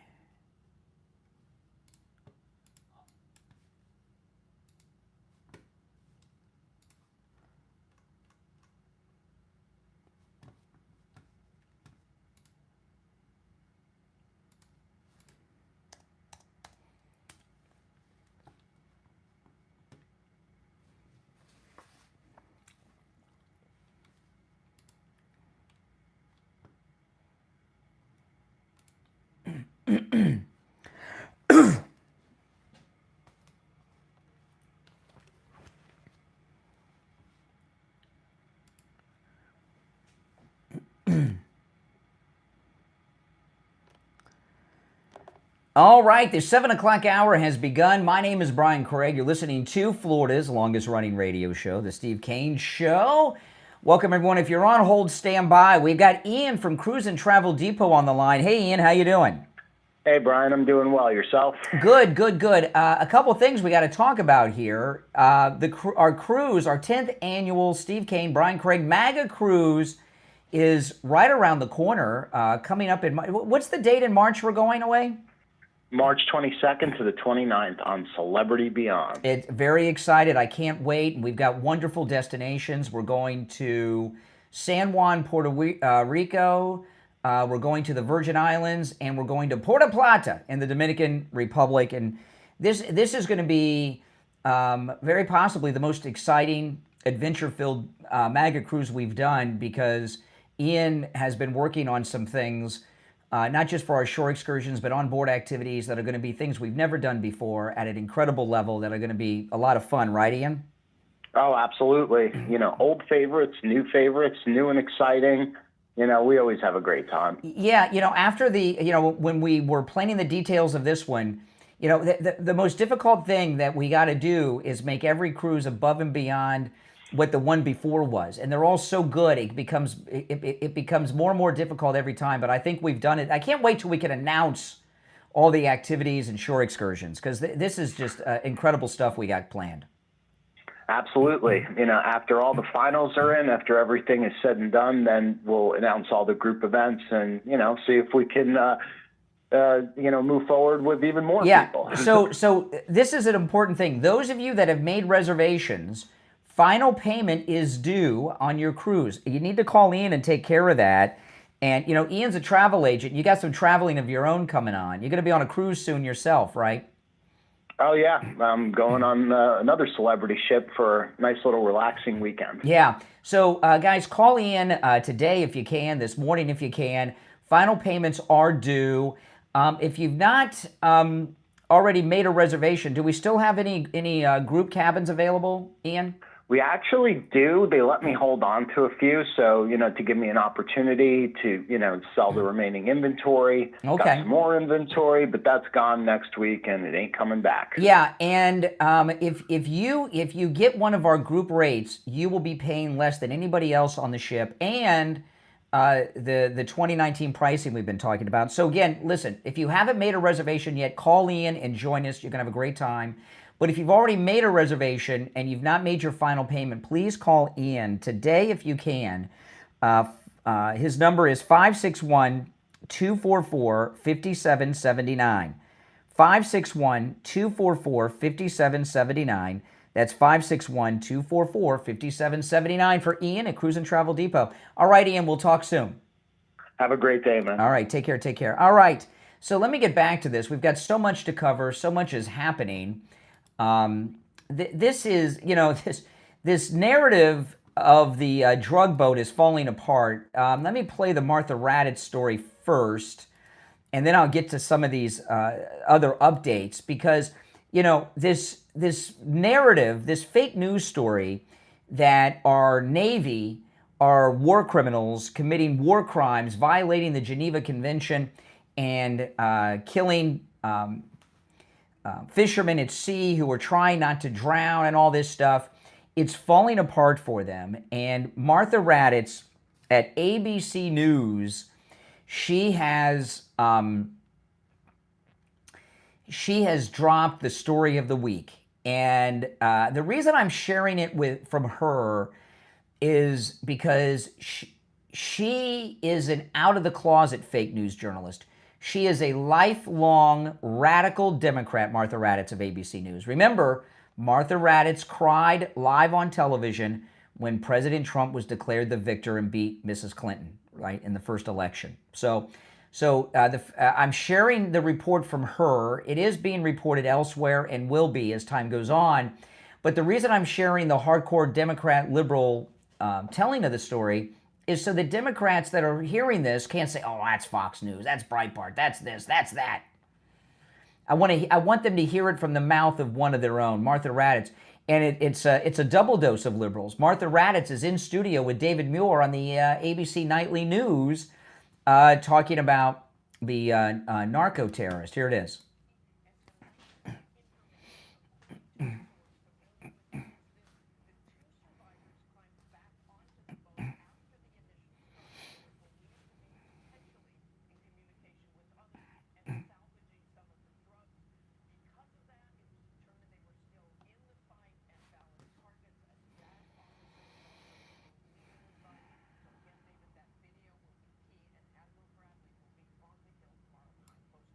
Okay, and that tomorrow is today. That's amazing. And now we know that they had an illegal advisor, a JAG advisor. This is, by the way, this is what Ron DeSantis did when he was in the Navy. He was a JAG lawyer who was assigned to the SEALs to give them his opinion on whether what they were doing would be legal or illegal at that particular moment. It's really a sad thing that our fighting men and women have to walk around with lawyers before they pull the trigger. Seems that delay could cause some problems, but that's the way it is today. So they had legal advice. The JAG lawyer signed off on the second shot, and we found out that they weren't holding on and trying not to drown, that the boat made it, they were saving the boat, and they were calling in for backup, courtesy of left-wing Democrat Martha Raddatz. But the Democrat, that story hasn't really sunk in yet. So Jack Reed, who's one of these Democrat lunatics, he was on with Dana Bash on CNN. He's talking about the guys driving the drug boats.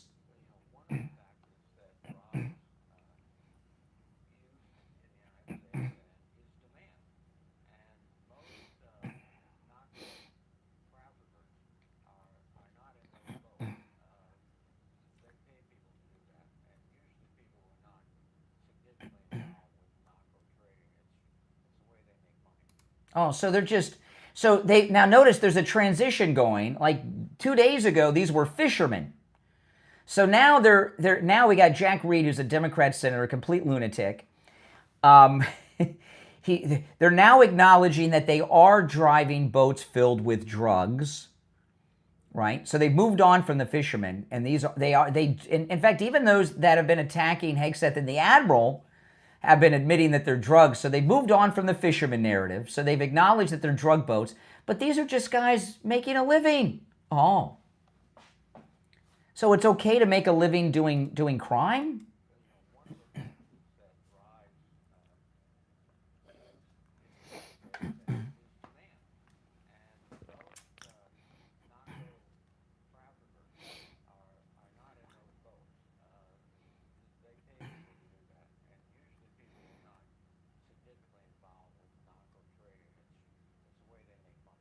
Oh, okay. That's just how they make money. These are just hard-working guys. This is how they make money. Really?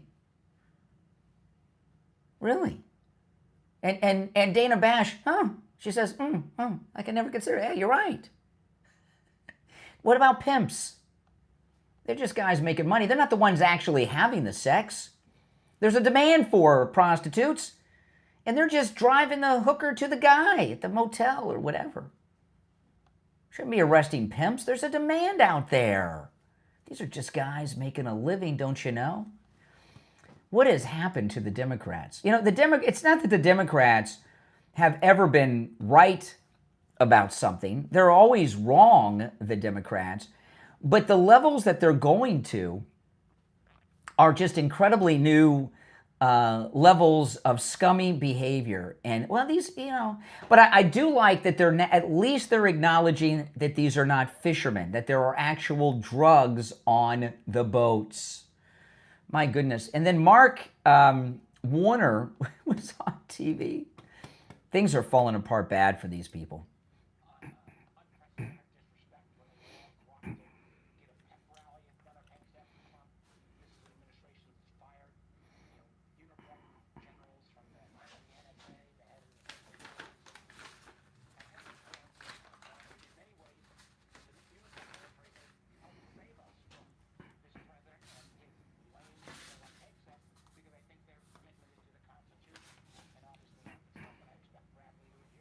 You hear that? Now let me play that again. What he says is pretty interesting. Listen to this.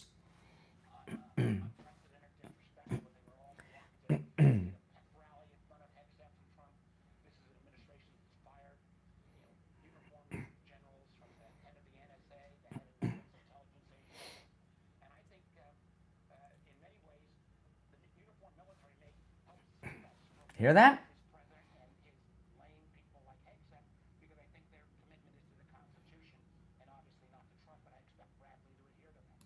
So, did you hear what he just said? The military, the officers are going to save us. So what Senator Mark Warner is saying, he is calling for a military coup against the federal government. How else could you take that? The military will save us, and he's counting on the Admiral. Is the Admiral a 4-star Admiral? think he is. Maybe 3 stars. I think he's 4. We have moved into, the Democrats have moved into a territory, I guess they've given up on the lawfare. And now they want the military to rise up against the President of the United States and take control of the federal government. By their own definition, this is an insurrection. They're interfering with government business, the government business of the war that's going on drugs right now. This is sedition. It is treason. You know, they're openly doing things that are illegal to do. They are openly calling for crimes to be committed. And this was on MSNBC, now known as MS Now. You know, what news sources do they have available to them on these ships at sea? Do they have access to CNN and MS Now? I bet they do. They got to be hooked up on the Wi-Fi with the internet. They can see anything on their computers and phones and everything now, probably. Not only are they... Yesterday, we were talking about the day before, they were trying to cause a mutiny. They were trying to get one pilot, one admiral, one captain to refuse an order, right? Like the air boss won't clear a takeoff, or the fighter pilot won't fire at the drug boat, or the admiral will disobey an order. So the day before, they were calling for a mutiny. Now what they're calling for is a military uprising, because the military will save us. I cannot even believe I'm talking about this. It's hard. It's so surreal that it's even happening, isn't it? All right, our number is toll-free. If you're on hold, hang in there, 888-465-2631. It's a toll-free call no matter where you're listening, 888-465-2631. Okay, now, you hear a lot of talk of Christmas presents, because, you know, we got a lot of great Christmas present sponsors here on the program. I'm talking about Friendly Tire in Margate. There's no one who would not love new tires for Christmas. I would love new tires for... That sounds like a great gift, doesn't it? Yeah, that's a great gift. Tires for Christmas for your kids, for your mom, for your dad, for your grandparents. And you can get new tires out the door and on the road for as low as $75 a tire at Friendly Tire in Margate. And remember, when I say out the door and on the road, Friendly Tire doesn't charge you to mount the tire, balance the tire, or even dispose of your old tires. Used tires, and by the way, that's as low as $75 on new tires. That's on common sizes on some of the most common and popular cars on the road. Good used tires, too. He has thousands of them in stock at Friendly Tire. You can get good quality used tires for as low as $35 a tire. $35, that's right. And when at that price, as low as $35 a tire, that's also out the door and on the road, because he doesn't charge you to mount, balance, or dispose of your old tire. Give Friendly Tire a call, 954-977-9445, 954-977-9445. That's 954-977-9445 for Friendly Tire in Margate. We'll be right back.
All right, this is the one. I got to listen to these.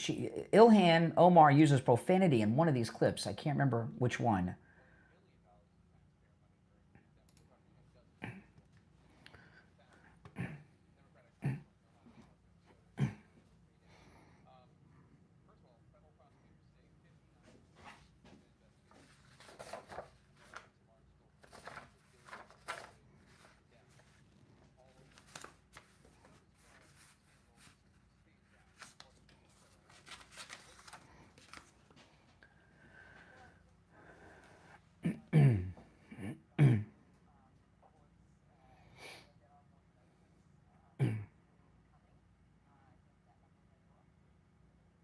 Oh, wow.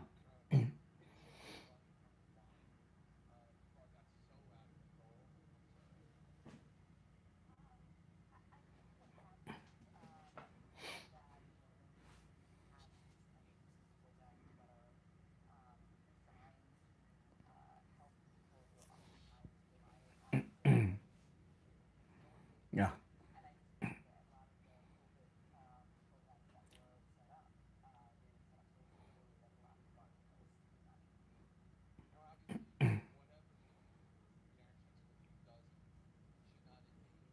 Oh, my goodness.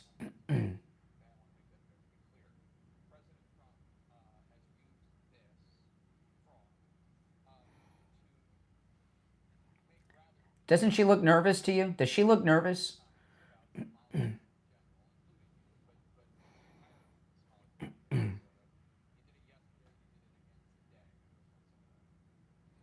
She looks nervous.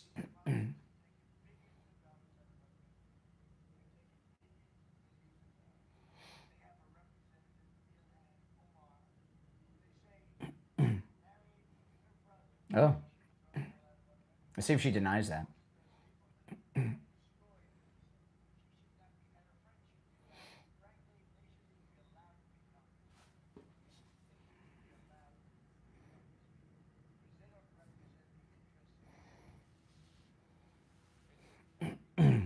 Mm.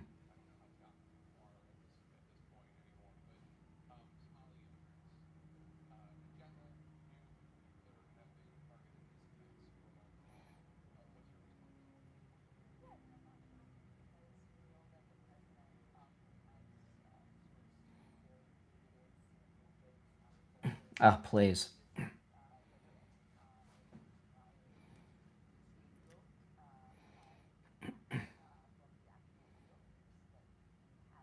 Mm.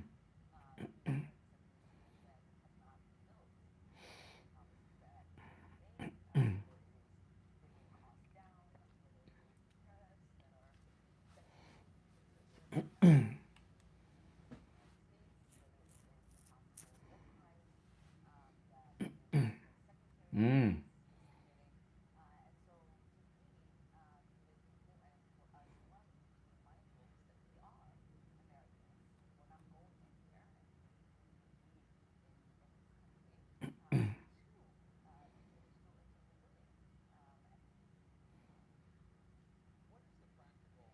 Well, I didn't hear her deny the immigration fraud thing. That was it. Okay, we'll be back in a minute.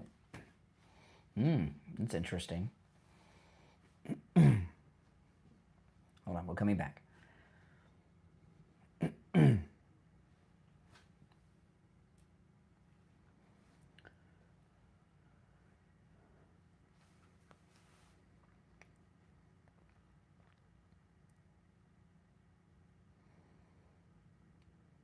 All right, we're back. I'm Brian Craig. It's the Steve Kane Show.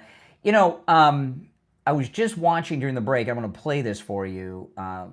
An extended interview. I'm going to play something. This was amazing that Ilhan Omar did with Tapper. I played a clip of it earlier.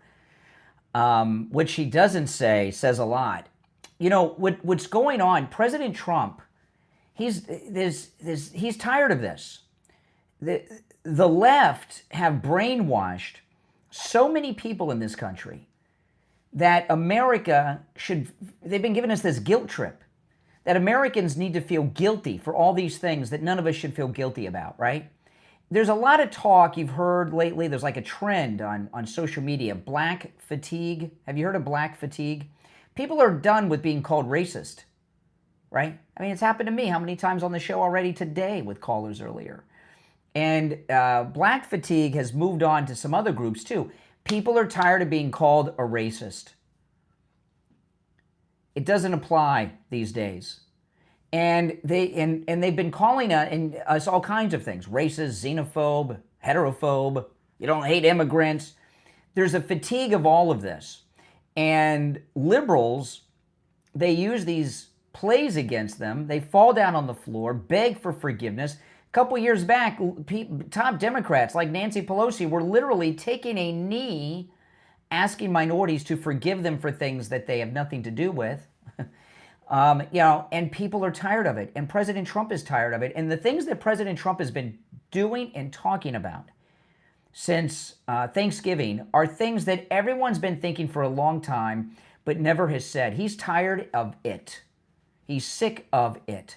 What he said about the Somalians of Minnesota, everybody agrees with that. People are tired of it. People are tired of the drugs coming into the country. So let me share this with you. This is Ilhan Omar. She's with Jake Tapper on CNN yesterday.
Now listen to this that's coming up. This is amazing.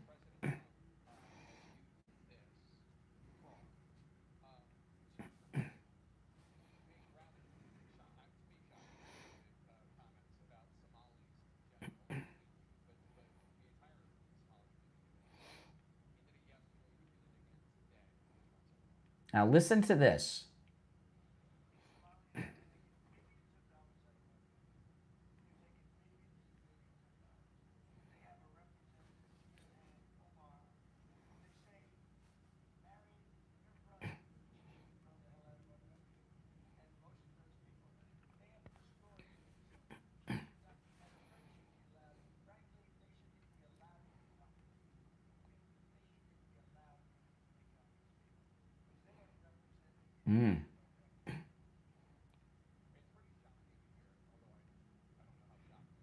Well, truth can be shocking.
Wow, okay, wow.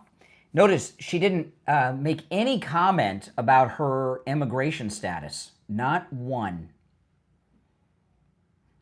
Pretty interesting. I mean, if everything's on the up and up, your response would be, that is so absurd. I came here from, and this and that. What's he talking about? It went through the process and none of that. She didn't even comment on that.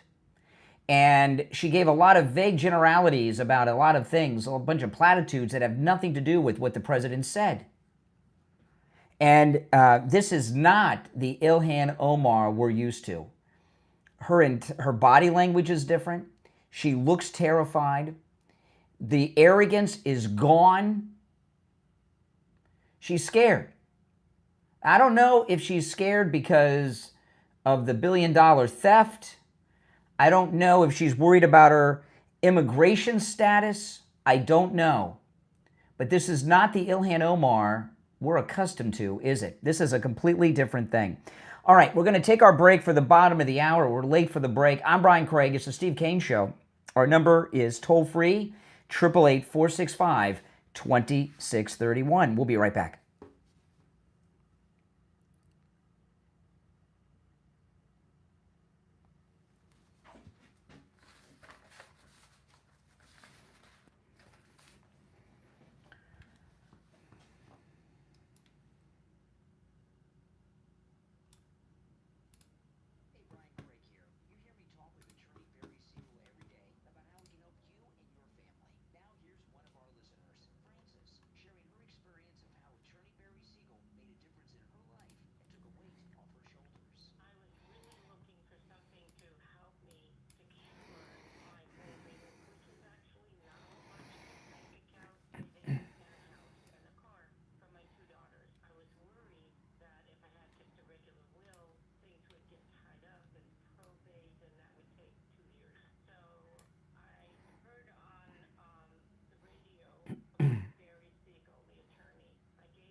All right, we'll be back in less than a minute. We're still in a radio station break, but there's a major panic going on. There really is, but we'll get to it when we get back.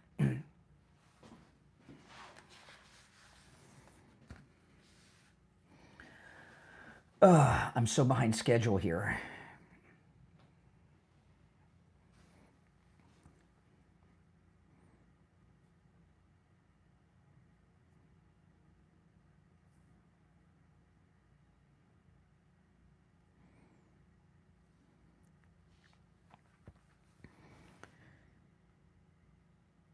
Okay, we are back. You know, these the left and the media, the Democrats, they're pulling out all the old tricks, which we'll get into some more detail on. If you're on hold, stand by.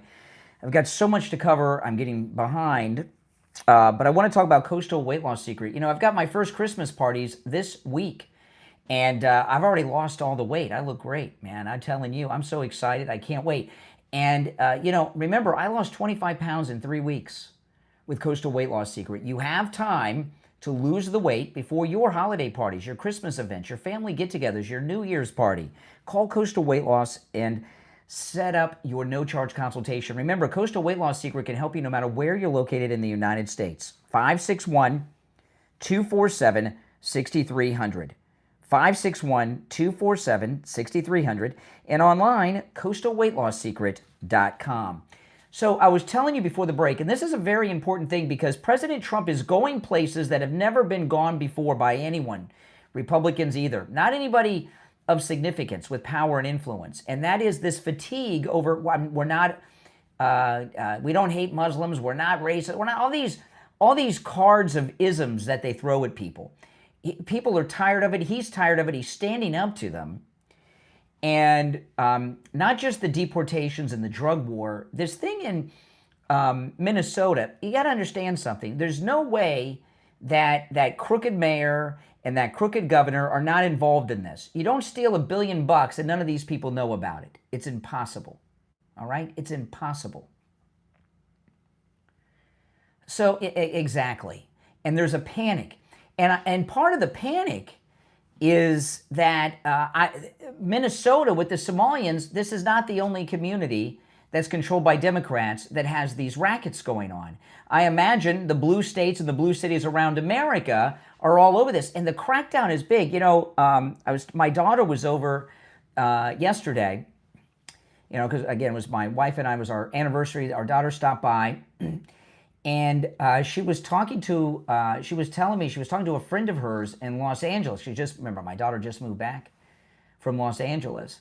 Her friend's neighbor, the whole house got raided by ICE.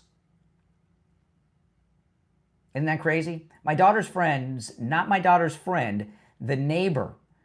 They got home and ICE was surrounding the house next door. And they picked up the entire family out in Los Angeles. And, you know, the entire Democrat Party around this country has been setting up what's going on in Minnesota with Somalia all over the country in different ways. Whether it's the illegal immigrants in Southern California or the ones that may be legal in Minnesota or in Springfield, Ohio, the Democrats have all these financial rackets going on. And, you know, this financial scandal with Governor Walz in Minnesota, this just didn't happen. This has been going on for the entire time he's been in politics there. And certainly the Democrat Party, the DNC, knew all about it when they picked him to be Kamala Harris's running mate. In fact, that may be one of the reasons they picked this guy that none of us have ever heard of.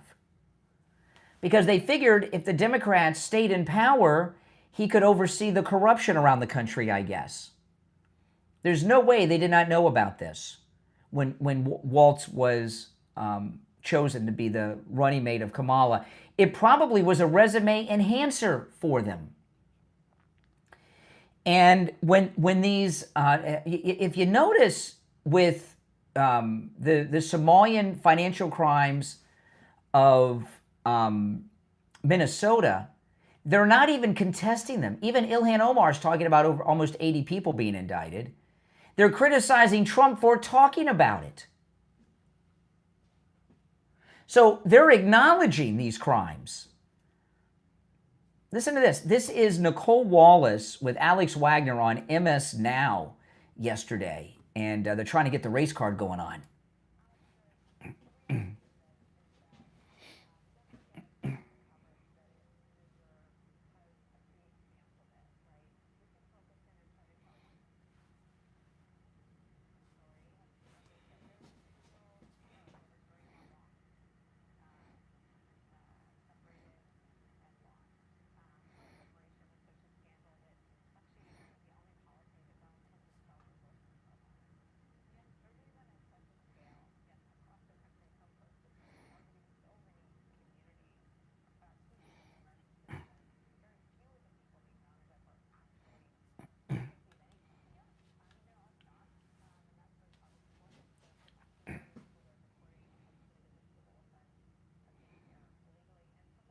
Yeah, but that is still illegal. They're still a criminal. Who are these American citizens that have been deported, by the way? I keep hearing them say it, but I don't see any of these American citizens and their families on television talking about it.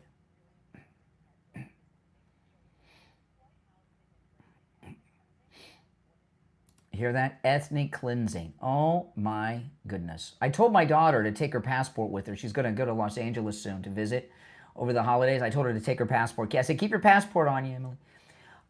Now we're into ethnic cleansing. No, we're apprehending criminals, but they're calling it ethnic cleansing, which is what the Nazis did, of course.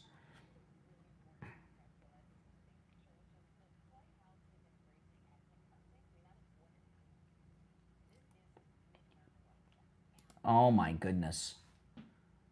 This is nuts. I mean, they're deporting mostly illegals that are not white because that's where they're coming from. There are white illegals that have been deported or people that have violated their status that are being deported, but the major immigration is people that are non-white, but you know, the race card again. Remember I told you the race fatigue that President Trump is standing up for. You know, people are tired of this.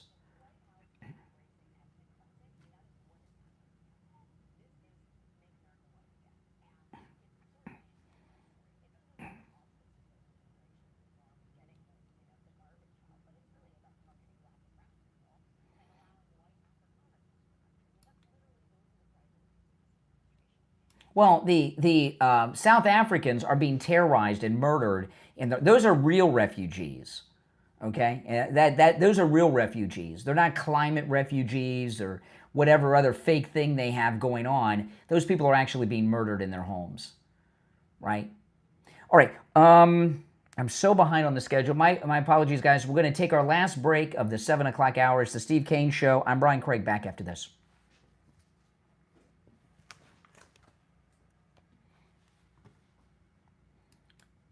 I took one break late, and then we're, you know.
Hello? Hey, it's Brian. Hey there. I'm gonna put you on hold. We're gonna be live in a little over a minute. Okay? Okay. I'll go to you shortly. Hold on.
All right, welcome back, everyone. I'm Brian Craig. It's the Steve Kane Show, Florida's longest running radio show. On the line, we have Jamie LeeZep from Swift Tax, who's just joining us on the program today for the first time. Jamie, good morning.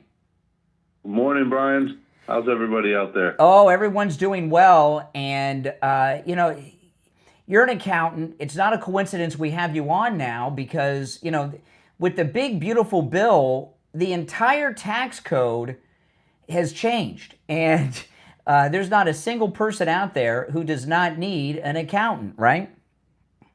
No, of course. I mean, with all the new updates in the tax code, if your accountant is not well versed in the difference between this upcoming year and the year before, you're not going to reap the benefits.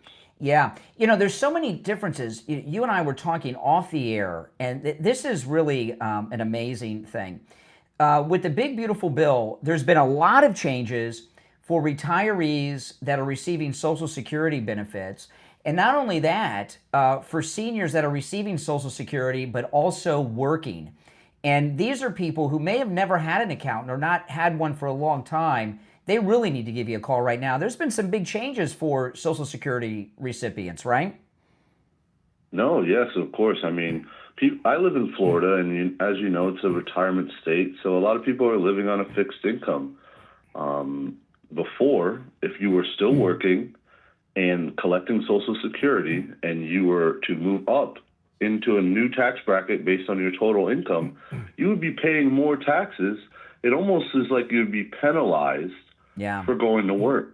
Yeah, I know. I've known guys that are retired, and they would have to be careful on when they were working how much they worked because they were afraid that it would cost them with their benefits or cost them with the taxes, and it's really hectic. But senior citizens, if you're receiving Social Security, even if you're not working and receiving Social Security, you need to call Jamie LeeZep from Swift Tax because there's major changes to taxes.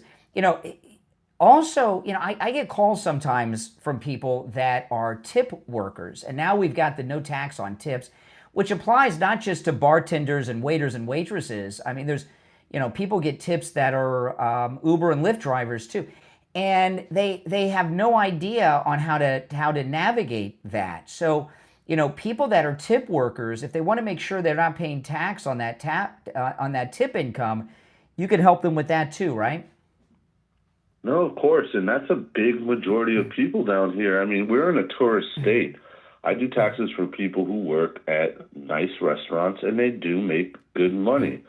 And a number one problem that I see is, in the past, they would use something like H&R Block, TurboTax, and people who work and live off of tips end up paying a lot of money back in taxes. And it's always a big surprise to them. And I tell people, if you're in a career industry of hospitality and plan on, getting paid on tips in the future, you should definitely have an accountant. Absolutely, absolutely. And another thing I was talking to you about is there's someone I know who we'll be talking about this with them soon. But there's someone I know that has an accountant. They've been unhappy with them for years. when they first met them, they did all right by them, and they've been with them for years, and they're paying too much in taxes now. And I think that's true with a lot of people, that they're unhappy with their accountant. And Jamie Levac with Swift Tax here, you actually spend the time with your clients to make sure that they're not paying any taxes that they don't have to pay. No, 100%. When you come to me, it's more of a concierge service. From the first day we talk, we assess exactly how we can save you money. And if we can't save you money, which almost never happens, we at least make the process swift, smooth, and painless. Yeah. And let me tell you guys, you want to call Jamie, you want to call him today, all right? So you can start getting everything you need together. He'll help you do that before the tax due dates, okay? You call now, and he'll tell you exactly what you need. Oh, by the way, a lot of people are 1099 workers, A lot of people that work in the gig economy. We're talking about Uber and Lyft drivers, Uber Eats, people like that, independent contractors.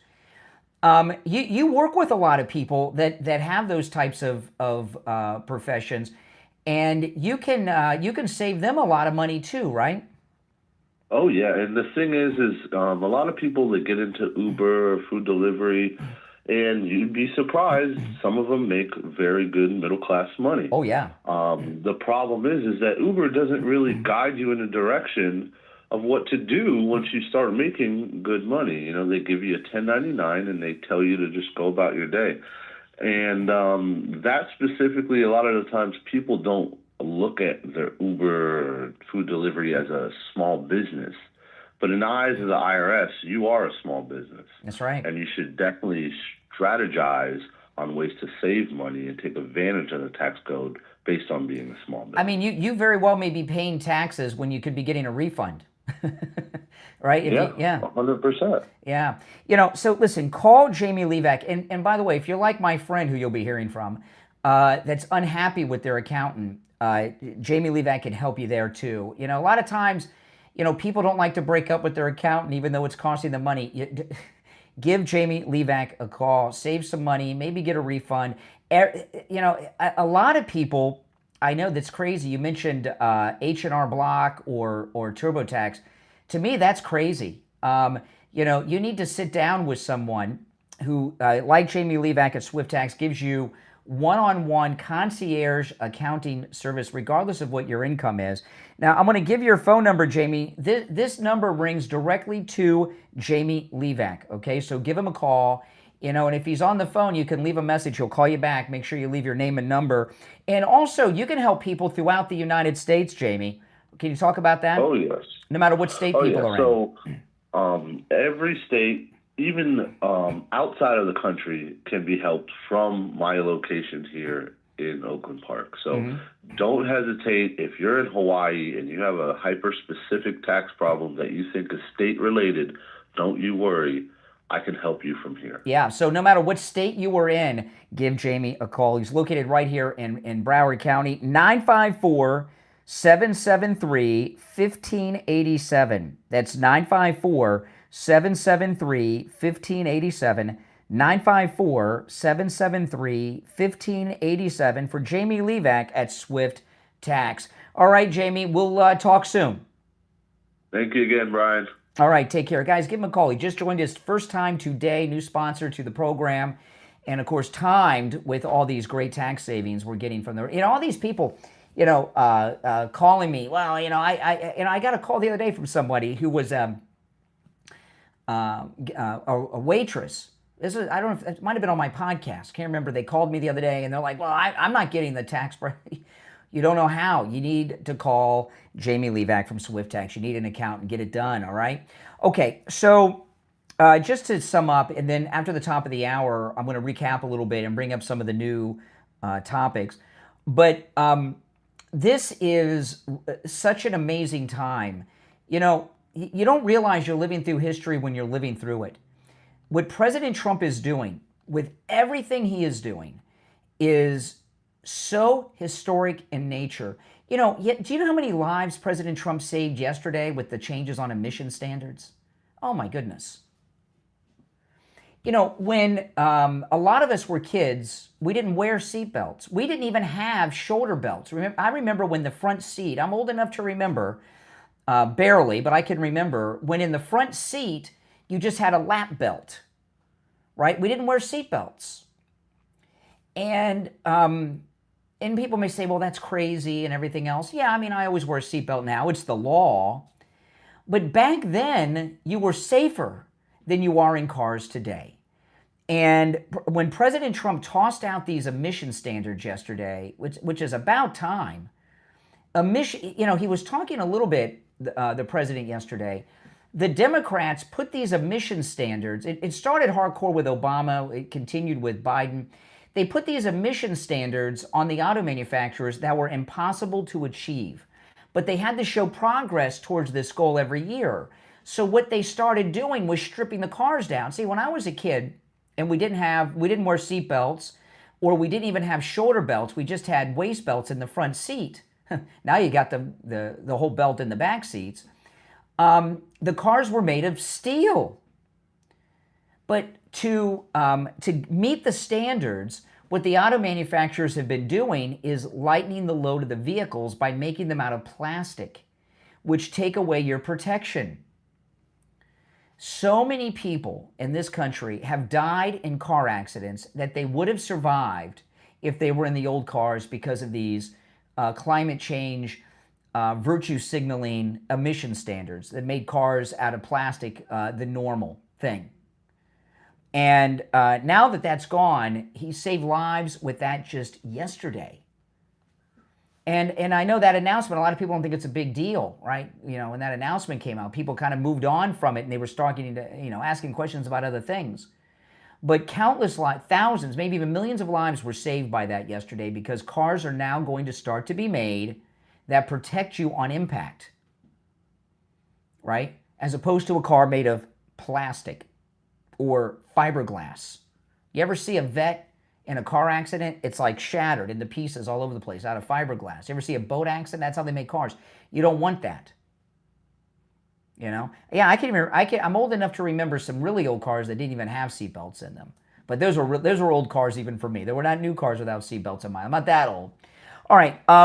The 8 o'clock hour is about to begin. You're listening to Florida's longest running radio show, The Steve Kane Show. Our number is toll-free, 1-888-465-2631. It's a toll-free call no matter where you're listening, 888-465-2631. I cannot believe it is Thursday already. Thanksgiving was a week ago. This week has flown by like nobody's business. And this has been the busiest news December I remember. The news typically takes off from Thanksgiving on, and it's been every day. We've had 2 news cycles, sometimes even 3, each and every day of the week, even during this holiday period. All right, we'll take our break for the top of the hour. I'm Brian Craig. It's the Steve Kane Show. Back after this.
All right, we got about a minute till we're back on the radio. Oh, man, I'm so far behind. I'm in trouble. Okay.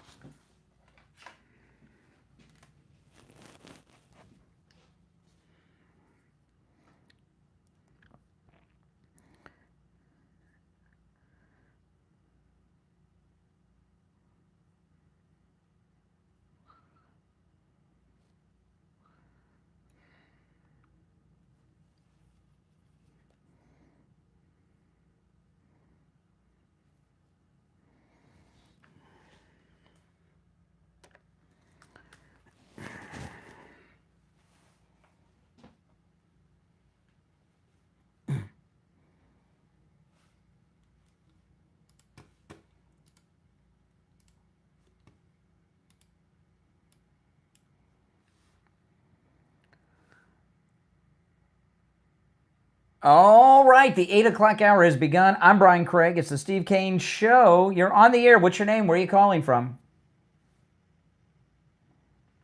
You're on the air. Once, twice. All right, you missed your chance. The rest of you on hold, stand by. I want to go this, this drug boat story. It's so amazing to me what goes on with the fake news media cycle. This story is falling apart for them every minute of every day. This is yesterday, I don't know, around 4 o'clock or so from the White House.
Yeah, in fact, President Trump, he said in that press conference, 91% of the drug transportation by boat has stopped.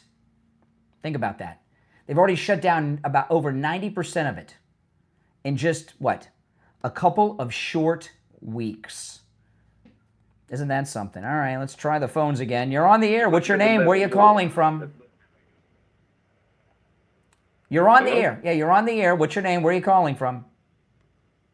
I'm calling from Fort Lauderdale. All right, Fort Lauderdale, what's on your mind? What's on my mind is the safety factor of cars. Granted, today they're made out of plastic, but your chances of surviving in a car today are 100 times better than they ever were, even in the 50s or the 60s. Mm. Because the simple fact is, when people crash and they go through the windshield, the funny thing happens is they come back through and get torn to shreds. I've seen cars from the old days kill people inside the car, but the car was still fine.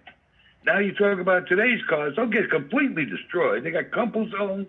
Yeah. The motor doesn't end up in your lap. It goes, it no, stays where it's at. By the way, you've got such an odd way of speaking. I mean, you're almost like in a, I don't know what your accent is. It's really strange. I remember when I was a kid, and this is before global warming and all this stuff had been invented. So this was like 1983-ish, okay? I saw a woman was in a car with her kids. She had 4 or 5 kids with her. This was like 83. Chances are they weren't wearing seatbelts in 83. They were in a, I can't remember the exact car because I was a kid, but it was like a Ford Bronco type car, you know what I mean? Like a Blazer. She drove, she was on a 2-lane highway. She drove and had a head-on collision with an 18-wheeler. Her and her kids survived, okay? You know, and everybody was amazed at the time. Cars then were made with more steel than plastic. And you get into an accident in one of these cars, the car falls apart and turns to shreds because they're made of garbage now, and it's to lighten the load to meet the ridiculous emission standards. Well, I have driven cars from I go back a lot further than you do, about 20 years or so. Yep. And the fact of the matter is, when I was a kid, I've seen so many strange accidents through the years. I saw a woman riding with her baby on her lap. Yeah. And she had the bump.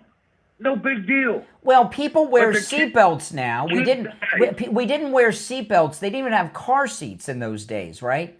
So, you know, there's different. What I'm talking about are collisions. You're more likely to die in a collision than you were 40 years ago. The cars were just stronger. Well, I don't know how to tell you this, but I have seen so many accidents where people were dead, and the cars were salvageable, okay? Mm-hmm. And the reality is... because they didn't have a seatbelt on. I've seen people go out of the car, completely destroy the car, and yet they walk out of the car. They get up, they walk out. Okay, all right, okay. Appreciate the call, round and round. You're on the air. What's your name? Where are you calling from? You know, Mr. Craig, I'd called you Saturday morning and told you about the Pete Hegseth deal with the boat and the two guys getting on alive. I was wondering if maybe you might want to know some more information about that. I don't really remember you have to give me some more information. I don't really remember the conversation. Just remind me what the story was, because I just don't remember. Well, I'd called and told you that they had unalived them two guys 8 hours prior to the news media getting a hold of them. I was wondering. Oh, you're talking about the guys you're talking about the guys on the drug boat? Absolutely. Okay, they killed them when? What's the story? What's your story? I told you that early Saturday morning. I told you about Pete Hegseth and them going after him because he'd unalived them guys, but you cut me off before I could finish telling you about him unaliving them. Well, you're here now, so I don't remember the call. I'm sorry. Well, that's quite all right, Brian. I mean, I watch and listen to your show quite often. I talk to a lot of people, so I can't remember every conversation. So. Yeah, I absolutely understand, sir. I know you're a busy man. Actually, I fear for you for what you're doing. I fear that maybe you might put yourself in jeopardy here. Oh, yeah. I hope not. All right, so what do you have to add other than you called me on Saturday? What do you have to contribute? Well, I'm watching where they're headed with this right now. They're after the Pentagon. They're saying that Pete Hegseth is releasing early information that he has only privy to himself. Well, what's going on? Laura Loomer's been doing a lot of reporting, okay, on this for the last few days, and with Laura, she said there's a coup going on at the Pentagon. That the Army Secretary Driscoll. They're trying to get Trump to fire Pete Hegseth and replace him with Driscoll, who's the Secretary of the Army. Now, I don't know what has possessed them to think that President Trump is going to get rid of Pete Hegseth. President Trump isn't going to get rid of anyone in this cabinet.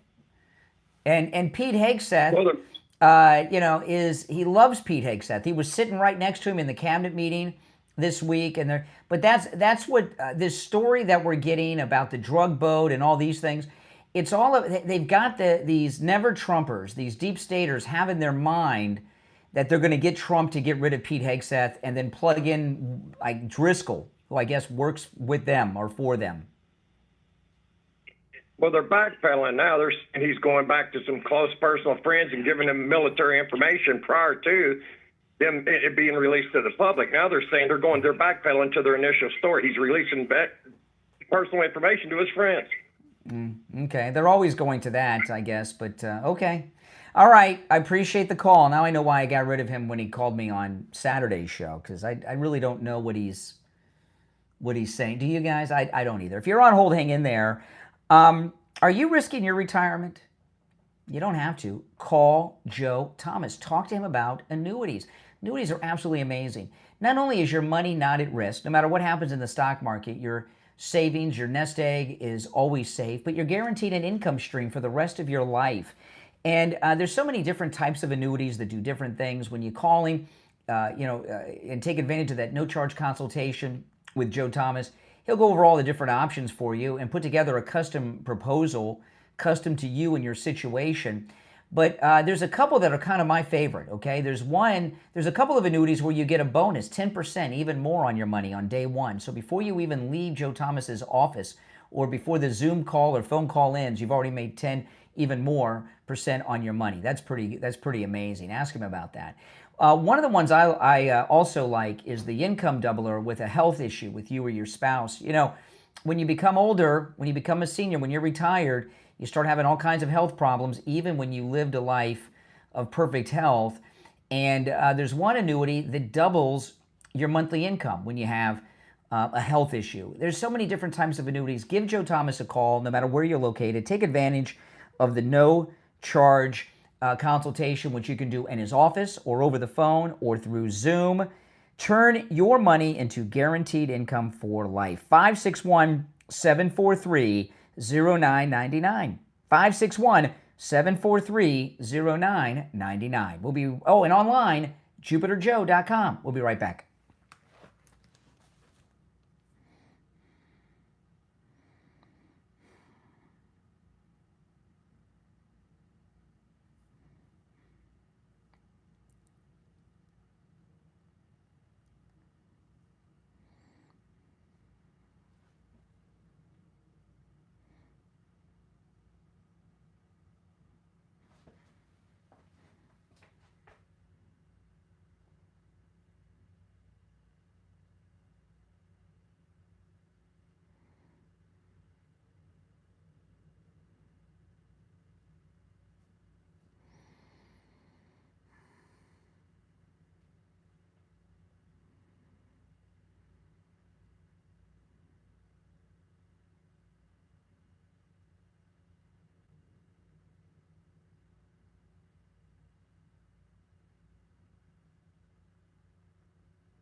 Hi, if you record your name.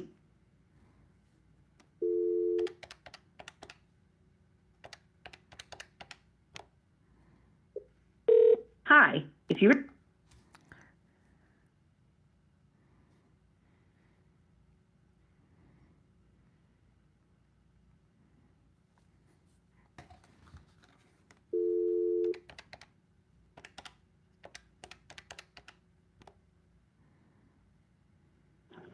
This is George Colony. Sorry I missed your...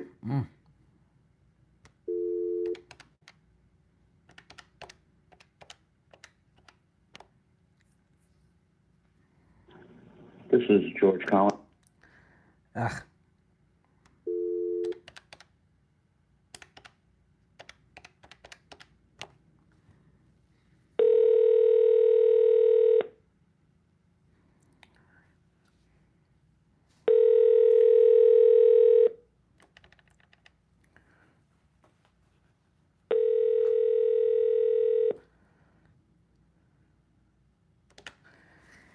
All right, we are back. Oh boy, I've got all kinds of issues going on. You guys got to bear with me. I'm okay. All right. Okay, all right, we are back. Callers on hold. Stand by. It's the Steve Kane Show. I'm Brian Craig. You guys have no idea what goes on behind the scenes. It's very chaotic behind the scenes. It may not seem that way, but sometimes it is. You're on the air. What's your name? Where are you calling from? Hey, good morning, Brian. It's Greg. Oh, hey, Greg. Greg, let me ask you this question. You're hyperbole. You are the king of hyperbole. I give you credit for that. That's what makes your show enjoyable. Plus the callers, obviously, which are. Hold on 1 second before we get to your big. Go ahead. Let me ask you this question. Do you drive like a Mini Cooper? I talk about this all the time. My wife and I, one of our cars is a Mini Cooper. Yeah. Yeah. Do you think that's a safe vehicle? Not only is it safe, the reason I have it is because it is. About when. Wait. No, I'm going to tell you.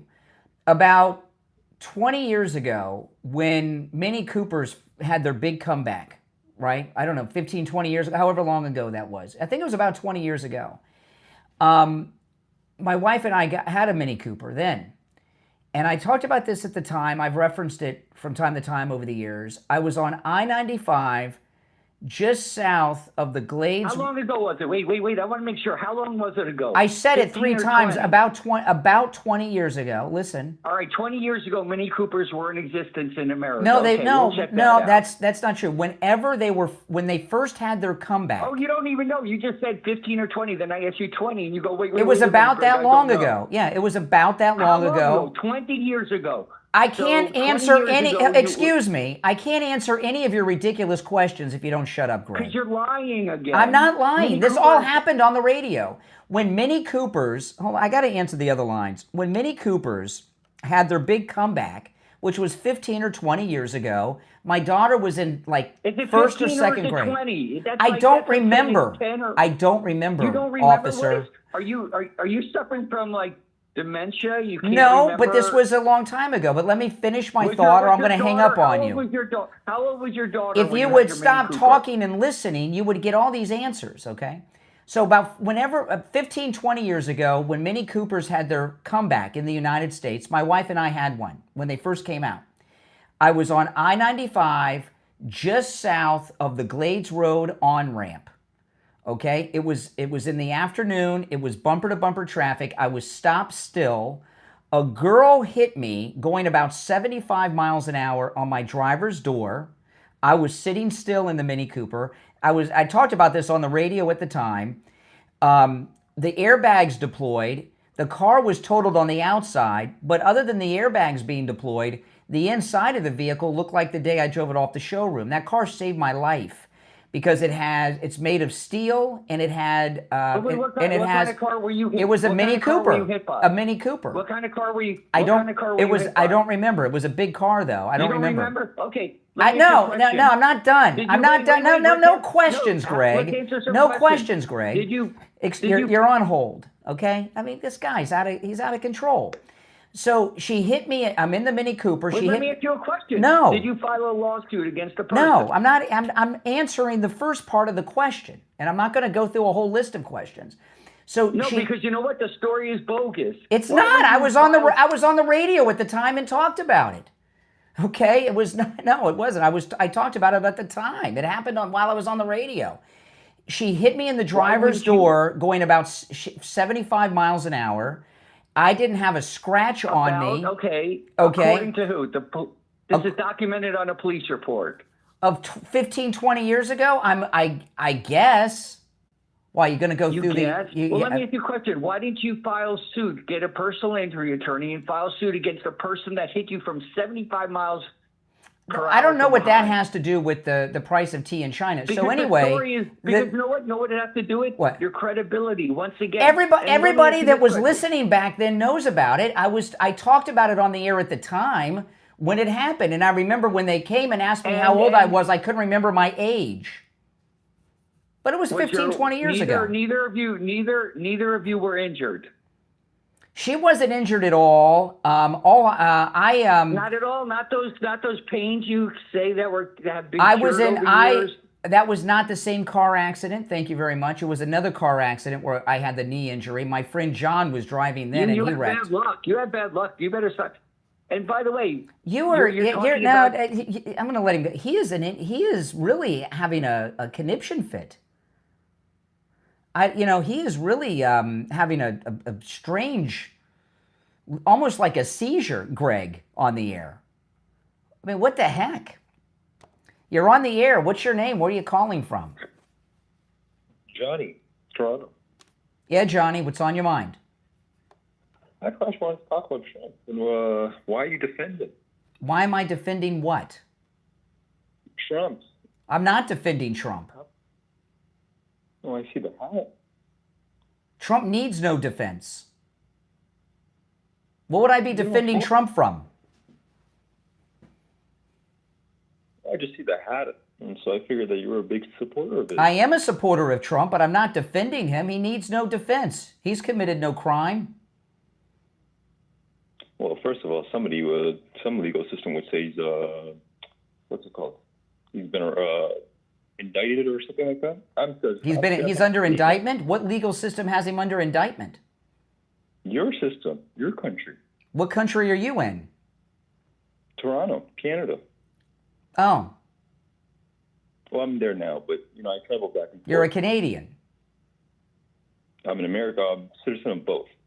Originally, I was born in America. You said your country. You said your country, and you're in Canada. Yeah, you know what? You said your country and your system. So you're not one of us. Now you're one of us. Well, listen. This is one of the greatest endorsements that President Trump has received. We don't want Canadians approving of our president. You've been ripping us off for 200 years. Canadians have been. Yeah. You've been charging us over 200% tariffs on products.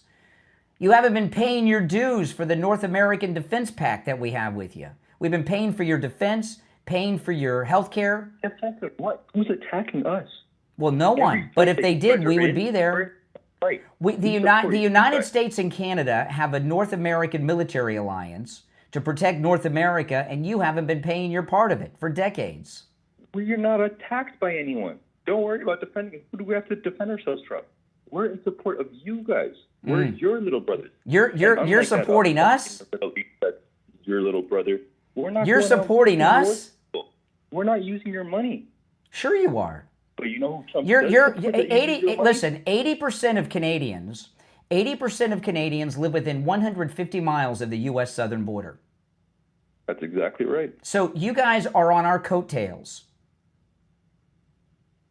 Yeah, but the reason no one's attacking Canada is because Big Daddy, the United States, is here. If it wasn't for the United States, your country would be attacked. By who? Oh, by anybody around the world. I mean, you're a defenseless country. So who's here to attack us? No one is attacking you because Big Brother, the United States, is here. No one's attacking because of the United States. But do you still not have a country or a group of people or anything like that who's wanting to attack us? Oh, the whole world, Russia would have taken you decades ago if it wasn't for the United States. You said who would have taken over? Russia. Russia would have taken you decades ago if the United States didn't exist. You can't protect yourself. We don't need protection. That's my point. Because we're here. You are getting protection from the United States. We don't need your protection. You're not spending money on any protection. Yes, we are. You need an attack. Yes, we are. We're defending your whole country. If there's no attack, then there's no defense. There's no attack because of us. There's no attack because of the United States. Sorry, say it again? There's no attack on Canada because of the United States. Okay, if the United States wasn't there, who would attack? Oh, Russia would take it. Yeah, they would take it. Russia. Maybe France would come back. Yeah. Who knows? Mexico. You seem to really live in a medieval mindset.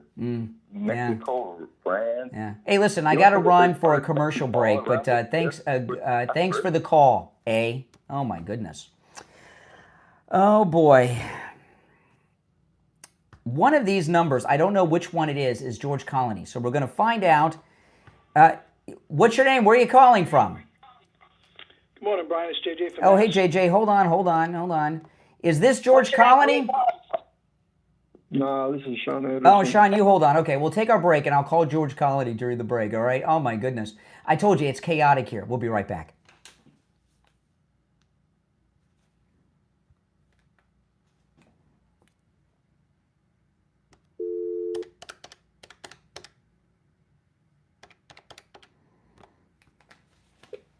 Hi, if you record...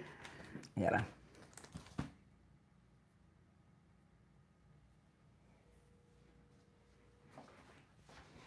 Hey, it's Brian. Yeah, when I call you from my on-air line, it goes straight to the voicemail. Well, I had it on mute because I get these calls and Oh, okay. Yeah, so we're in our bottom of the hour break. I can get you on. I can call you during the break, and we can talk coming out of the break. If it'll. Okay, I'm going to call you in about 1 minute. Okay. Oh, but I got to call you from the other line. Okay, take care.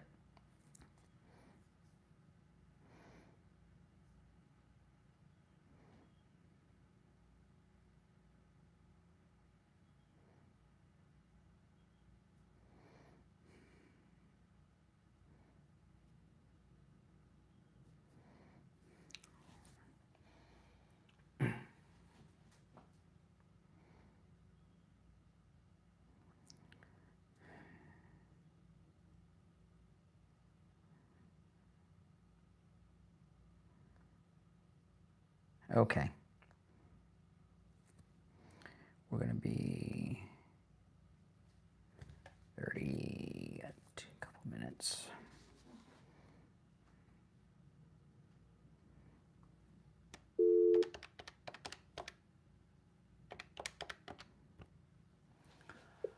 Hi, if you record your...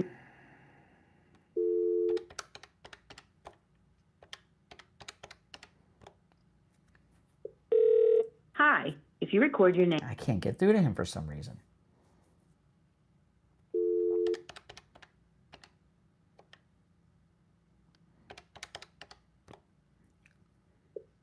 Hi.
Hi, if you record...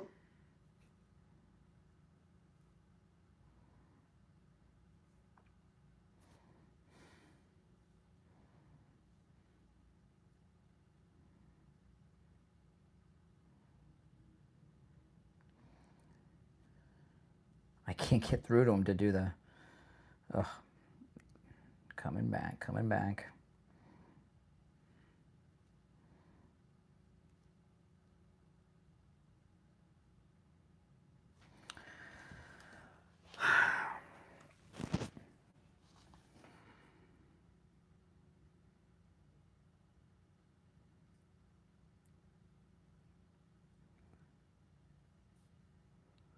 All right, we're back. I'm Brian. Callers on hold, stand by.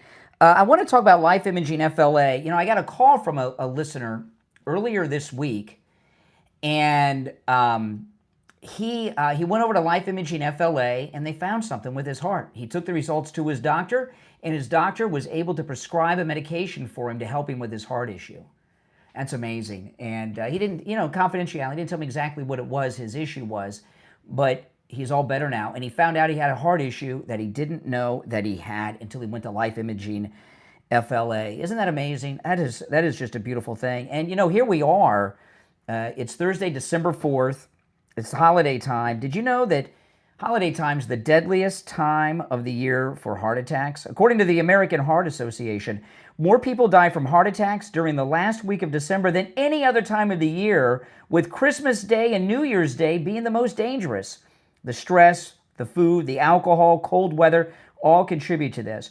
And Life Imaging FLA is offering free heart scans with a few minimum requirements valued at $699. Make sure when you're over there you ask about their full body cancer screening for the ultimate peace of mind. It's all about proactive health at Life Imaging FLA.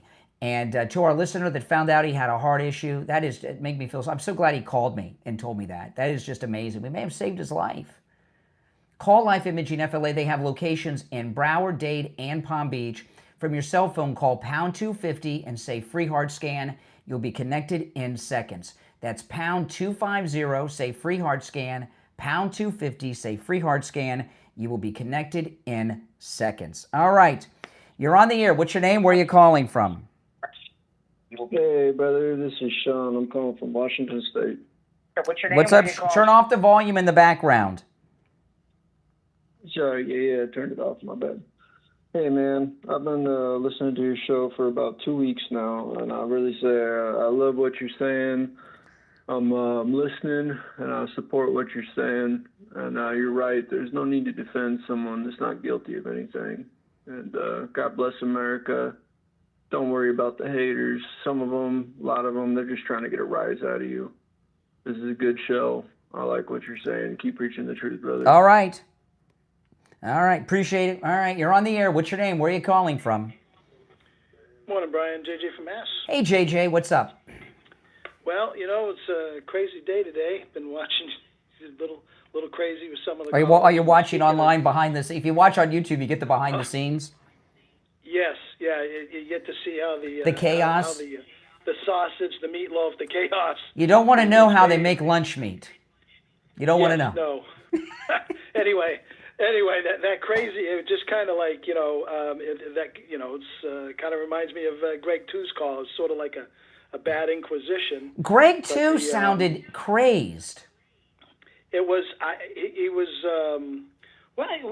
like, I don't know, it was like he was starving and he had to eat something, and he was trying to, I don't know, he was chasing. That car accident, it just seemed a little crazy. Let me tell you, that Mini Cooper saved my life. When I got in that car accident, it was slow motion when that car was coming towards me.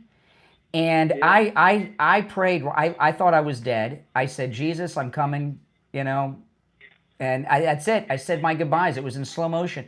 And I survived it because that Mini Cooper didn't have those ridiculous cafe standards of have doors made out of plastic. Yeah. I was waiting for Greg to ask you if you remember what the relative humidity, the temperature was, how much air pressure you had in the tire. It just seemed like he was getting a little insane there. It was insane, especially something not only did I talk about it at the time, I've referenced it from time to time over the years. And if he would have just listened, trying to get him to sit still, he was like, a kid that needed to go to the bathroom or something. But he reminded me a little bit, as far as crazy goes, you got this ethnic cleansing lady on MSDWI. She was insane. I couldn't believe that she was saying let me tell you what's going on here. Alex Wagner is biracial. She's Asian and black. And she was on MSNBC years ago. They fired her and they brought her back a while back. I was talking about earlier, there's been a trend on TikTok called black fatigue, where people are just tired of being called a racist every time they disagree with someone who's black. This fatigue is on everything, right? Calling us, they throw out, you hate immigrants, you hate Muslims, you hate black, you hate this, you hate that. And President Trump's like, enough of this. And they sound, people aren't, they've been intimidating people in this country with all these different ethnic race cards and, transphobic and all this crap for so long.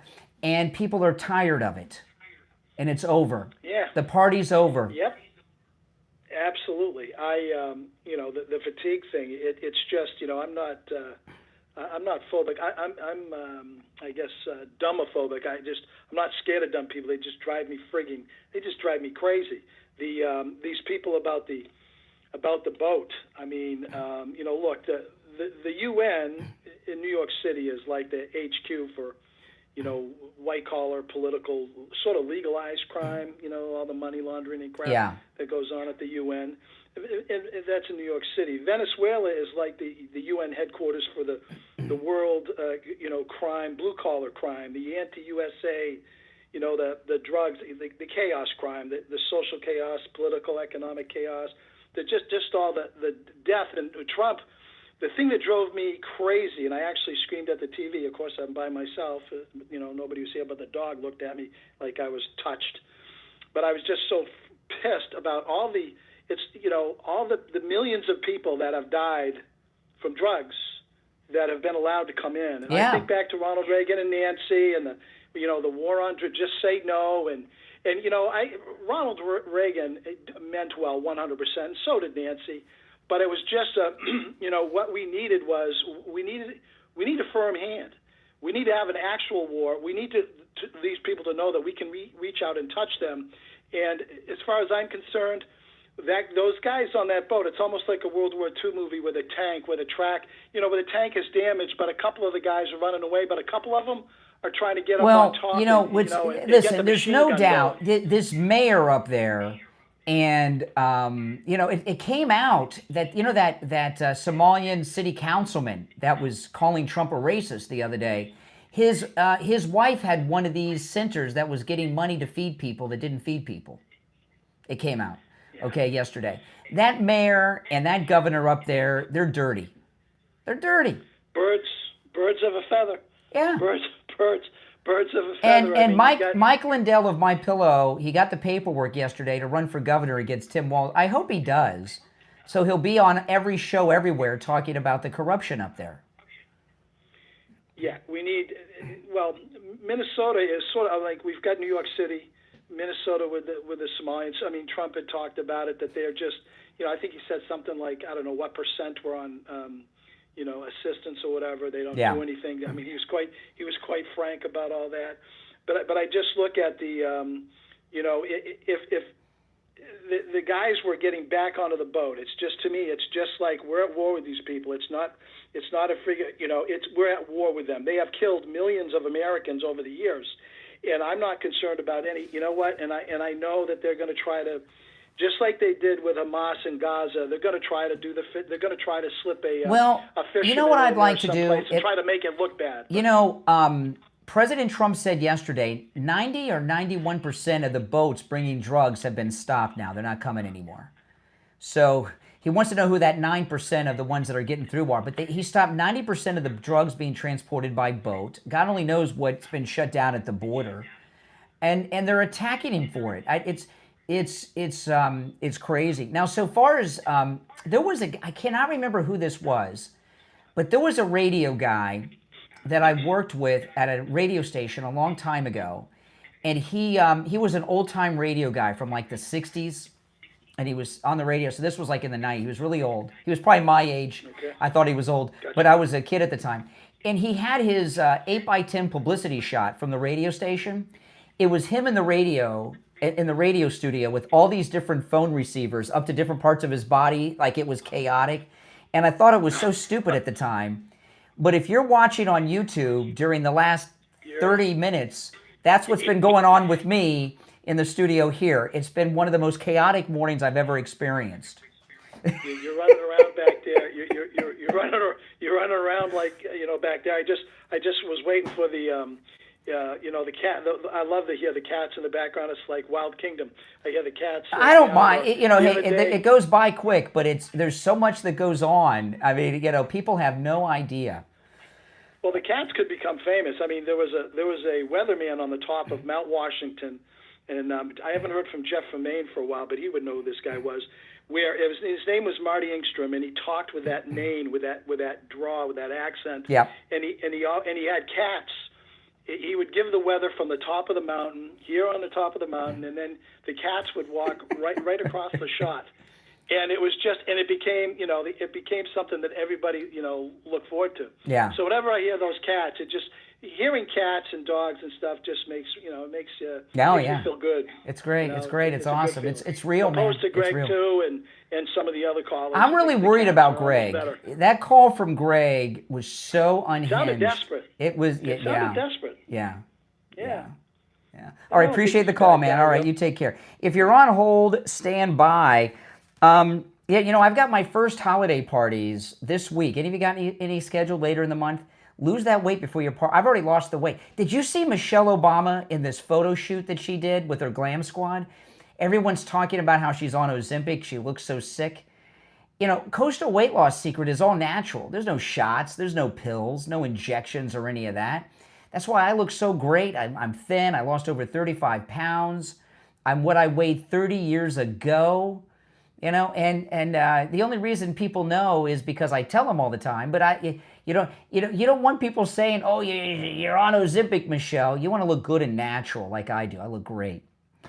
Coastal Weight Loss Secret, it works. I didn't starve myself. I ate foods I would normally eat. I didn't do any exercise. And that's why I've been in this maintain phase for many months, and I haven't gained an ounce. I thought for sure over Thanksgiving, because I was tearing up that pumpkin pie, man, I didn't get any weight over Thanksgiving either. But if I did, that's okay. I would just get back on Coastal Weight Loss Secret for a couple weeks. But I didn't gain anything over Thanksgiving. It's absolutely amazing. They can help you no matter where you are located. Give them a call and set up your no-charge consultation. 561-247-6300. 561-247-6300. And online, coastalweightlossecret.com. We'll be right back.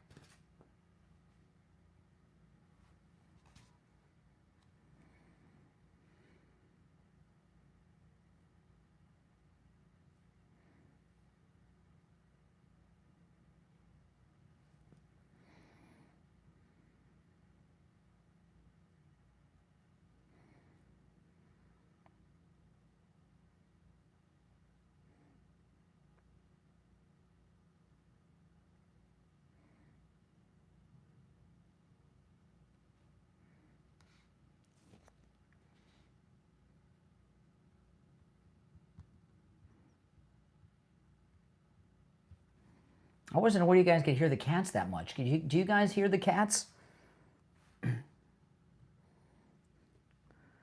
I thought the cats were kind of on the down low a little bit.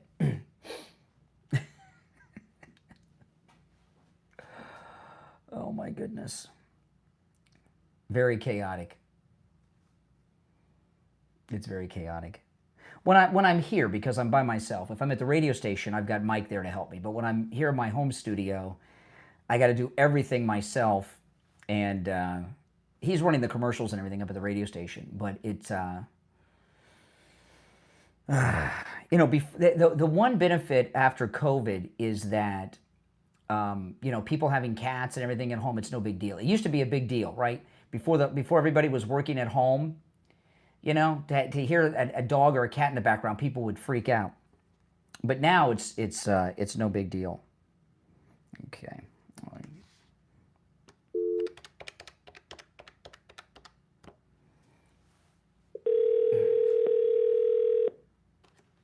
Good morning. Hey there, it's Brian. We got about a minute. I'm going to put you on hold, okay? Okay. Great, stay by.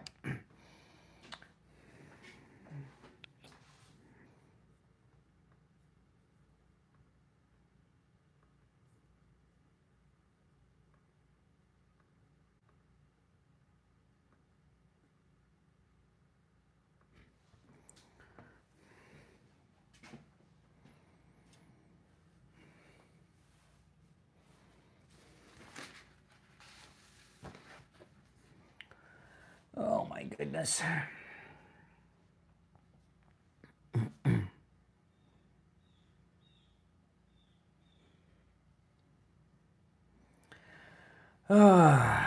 Boy, oh boy. I need a rest. I'm exhausted.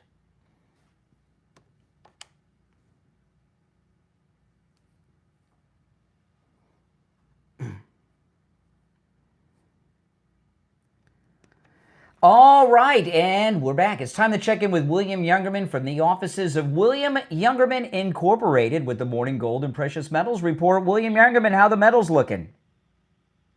Metals continue to look very stable, trading somewhat sideways to lower, but the markets are holding their gains for the most part that we saw last week and this week. So that being said, gold yesterday traded in a range of $4,193 on the low all the way up to $4,243. Closing out the day down $3.30 at $4,202.10. Silver was up 3 cents, closing out the day at $58.43. Platinum gained $33 yesterday, closing at $16.71, and palladium was down $1 at $14.46. Overnight, we saw gold trade in a range of $4,175 on up to $4,218, and right now we're at $4,192, a little bit under that $4,200 number, down $10.10. Silver down $1.17 at $57.25. Platinum down $35 at $16.36, and palladium down $21 at $1,425. So the markets are doing well, actually holding most of their gains. These little differences, they seem large, but not in comparison to the price of the metal. So we've gotten used to big, what would seem years ago very large moves. These are not percentage-wise moves very much at all. Yeah. Yesterday after we spoke at the end of the show, a lady called in. She had come into your shop with her husband with some gold and silver that I guess was left to them by their dad or something. And she was amazed at how much this silver was worth. She was blown away by it. Yeah, we see that every day now. Yeah. The people coming in thinking they're going to get X number of dollars for their silver or their gold, and they end up getting twice what they were thinking they were going to get. Very good to see happy people like this all the time. It is. It's amazing. A real treat. It's amazing. And William Youngerman, he does free appraisals, and if you have old jewelry that's broken, ugly, or maybe something that's in a safe deposit box or stuffed in a drawer somewhere, take it on over. Take advantage of that free appraisal and find out what it's worth. You could turn it into cash. Or one thing I know a lot of people do that's a pretty good, you could take that old broken jewelry and turn it into coins so that you still have the metal and you can monitor the value of it. You can do all these things. William Youngerman opens up at 10 a.m. He's located in Boca Raton. His number's 150 East Palmetto Park Road in Boca. He's on the first floor of the Bank of America building, just east of US 1 Federal Highway on the south side of Palmetto Park Road. You can call him toll-free 1-800-327-5010, 1-800-327-5010, and find both his address and phone number on his website, williamyoungerman.com. All right, William, we'll finish out the week tomorrow. Okay, have a great day. All right, take care. All right, back to the phones on a very strange morning. You're on the air. What's your name? Where are you calling from? You're on the air. What's your name? Where are you calling from? Once, twice. All right, you missed out. Now, today I can't believe it's Thursday already. Tomorrow's Friday, which is open phones on Friday. We call it Open MAGA Mike Friday, meaning that any and everything on your mind's fair game on Friday's show. Today's been a weird day, and I was really troubled by that call from Greg 2. Greg 2 is a longtime listener, and he's been listening long enough to have at least heard me talk about that car accident. He just didn't sound well. This is a tough time for a lot of people. It's holiday time, and you get into this time of year of the holidays, and a lot of people get kooky this time of year.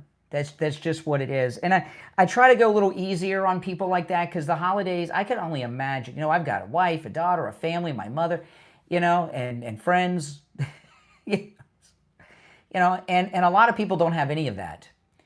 And it's got to be a tough time when you're that crowd that's sitting alone at the bar at Denny's on Christmas morning, or you're spending Thanksgiving alone and everything, and it causes people. I'm not talking about necessarily Greg because I don't know his situation. I don't want to know his situation, but it brings out the kookiness in a lot of people in the listening audience.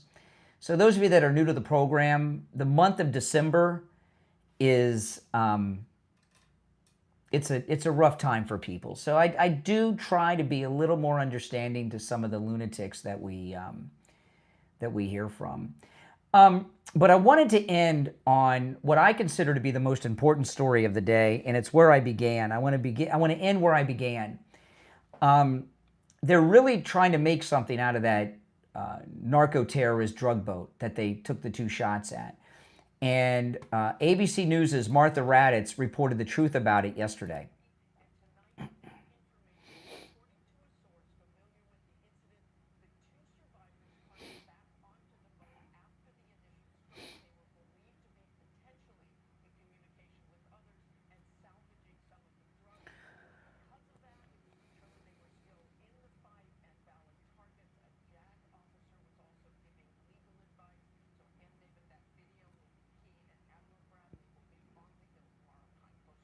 Okay, now that's today.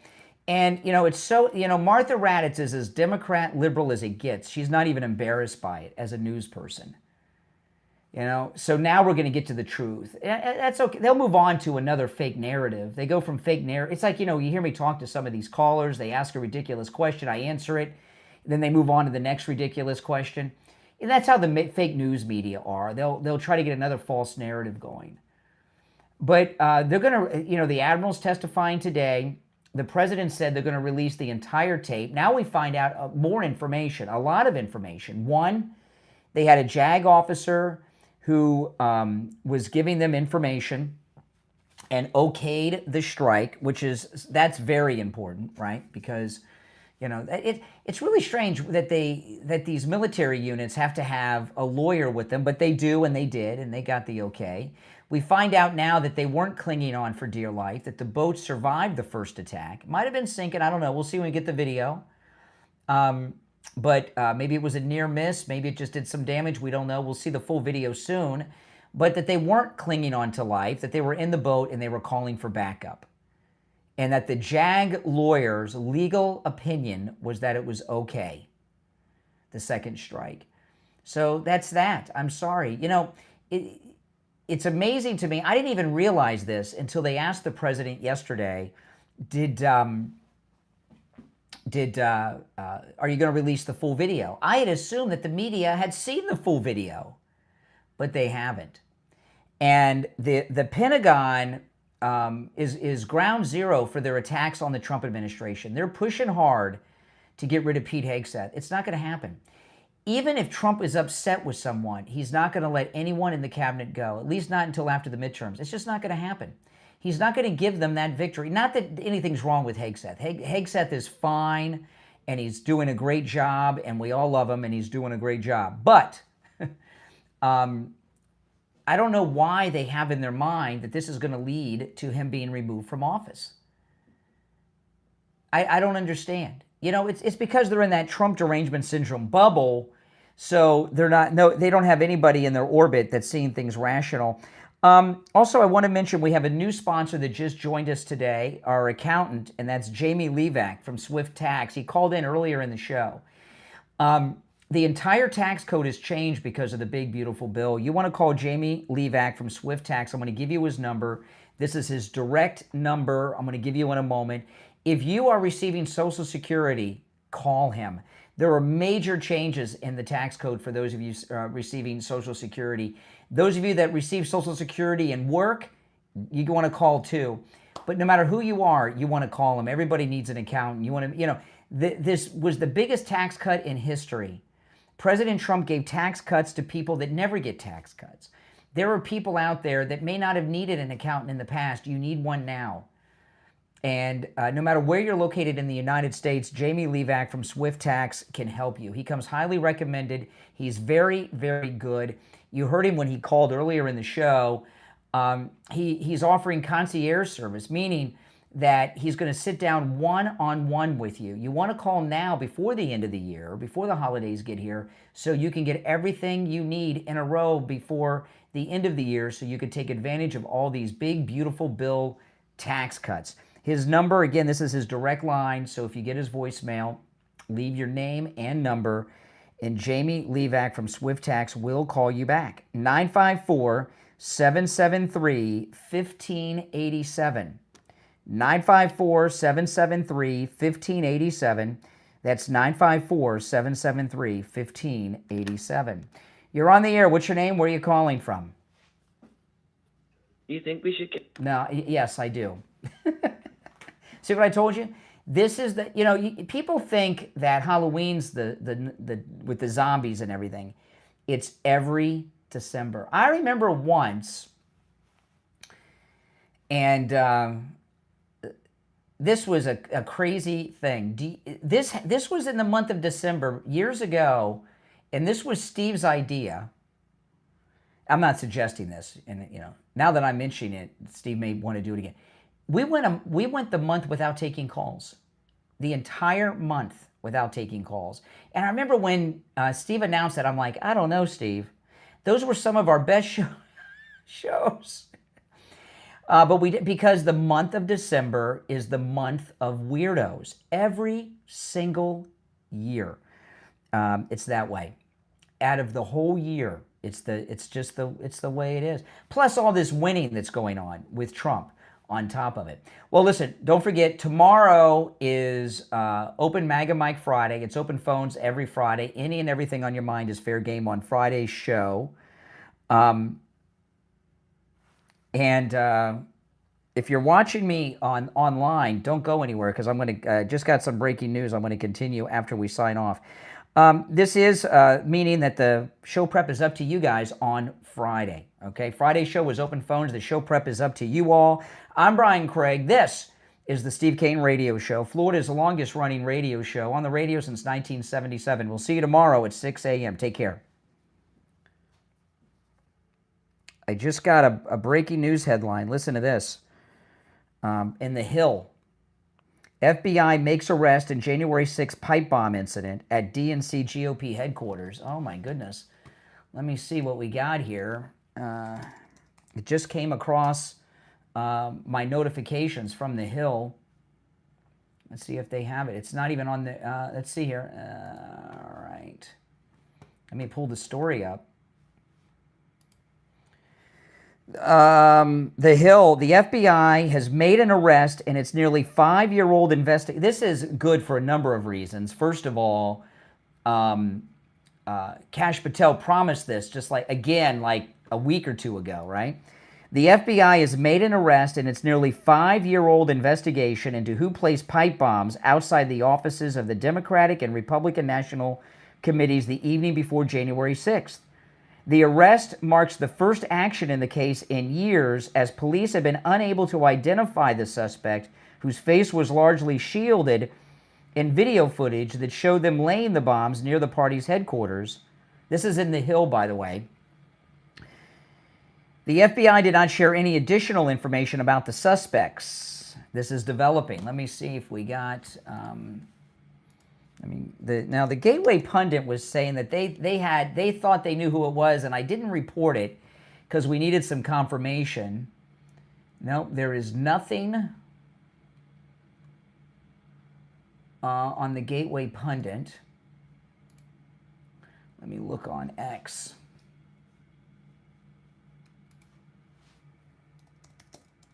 Let me see if there's anything on X. Benny Johnson, FBI arrests suspect, but no details. These are just old pictures from the incident. Now we'll find out if the Gateway Pundit, they went way out on a limb and identified a suspect a couple of weeks ago. I didn't report it. In fact, I didn't see any other news source report on that. Benny Johnson mentioned it and did a thing on it, but there wasn't enough information because they were identifying someone. We'll find out. The person that they suspected of it was a female, but we're going to find out soon. They're not going to be able to keep this a secret. If you're new to the program, my name is Brian Craig. This is where MAGA comes to talk. Make sure you subscribe. This is an amazing story because if it's, when they identify the person, when they announce who the pipe bomber is, that's going to change everything, right? Depending on who they are. If it's just some regular leftist lunatic, that's one thing, and it'll be a big, whoever it is, it'll be a big story.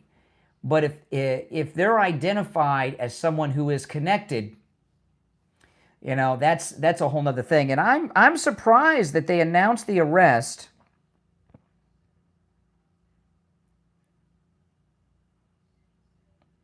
without giving us any information. Let me take a look and see. Let me look one more time here on X.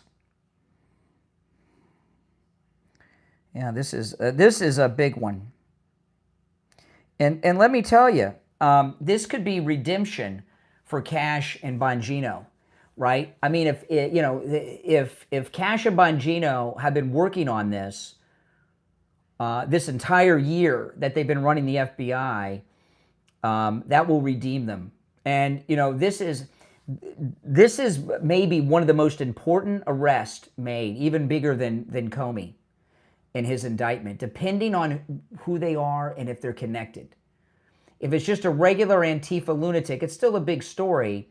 But if it's somebody connected to the deep state or the feds, then that's a whole nother thing. But we don't know yet. But let me look. All we've got is they've arrested somebody. Let me see if they're saying who.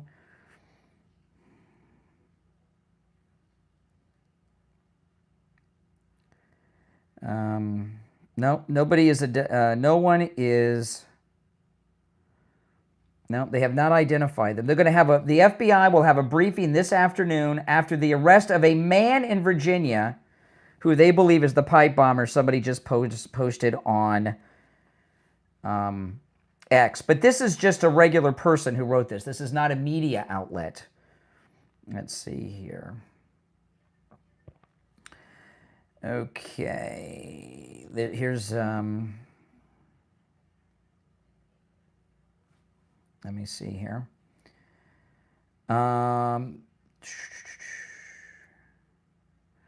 Details are scarce. They say they're going to have a press conference this afternoon. So I'm assuming we're going to get the identity. There'll probably be, but this one poster said male. But we don't know. This was not a news outlet. This was just somebody with an X account that said male. Let me see. There's a repeat of the same thing. The FBI arrested a Virginia man suspected of plotting the bombs. So there's two people that have said a Virginia man. Okay, this is, okay, then we've got a Fox News correspondent, David Spunt, who I've never heard of. He is reporting the FBI has arrested the suspect believed to be behind the planting of pipe bombs at the DNC and RNC headquarters. The suspect is a male living in Virginia who was arrested this morning in Virginia. So now we have a Fox News correspondent. Here, I'll pull that up on the screen. Hold on. I don't know who this guy is. Okay.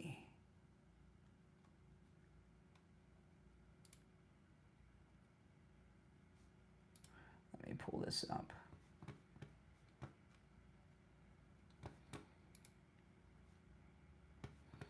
Okay, yeah, that's it right there. I don't know who this is. That's the tweet. But that's two that have said a male. See if I can find another one. Here's another report. FBI arrests suspected January 6 pipe bomber. Federal authorities have arrested a Virginia man. But basically, they're all copying and pasting what the one guy, the Fox News correspondent, said. Well, hopefully we'll find out before the afternoon. But we don't have any other information. But, you know, the Gateway Pundit had identified a woman. So, and again, I didn't go with that story because I didn't think there was enough information to do that. But the main thing is, you know, anytime you hear Virginia, you think somebody connected, right? Because, you know, the whole bureaucracy and all of those people, they all live in Virginia. So anyone who's in Virginia is automatically viewed as, that did something like this, viewed as somebody who's probably connected. And just because, when they announce who it is later, and I imagine this is going to leak out anytime. If you're just joining, it's being reported that the FBI arrested a Virginia man as the pipe bomber. They have not said who it is, and we don't have official conversation that it's a man and it was in Virginia. But we do know for sure, the one thing we know for sure is they have arrested a suspect who they believe to be the pipe bomber. We don't have an official a confirmation on their gender or where they are, but if it's somebody in Virginia, that sets off alarm bells, doesn't it, to you guys? If it's somebody from Seattle, you think, oh, well, you know, Antifa. But anyone who does something like this from Virginia, don't you assume there's someone connected? So we'll find out. But just when they announce who it is, if it looks like a normal lunatic, don't be so sure right away that that's the truth. We'll have to give some time for the person to be, you know, for people to let us know, was this just a person, right? Or is it somebody that's connected? We'll find out. Oh, this is someday. All right, guys, make sure you subscribe. My name is Brian Craig. This is where MAGA comes to talk. Thanks for watching.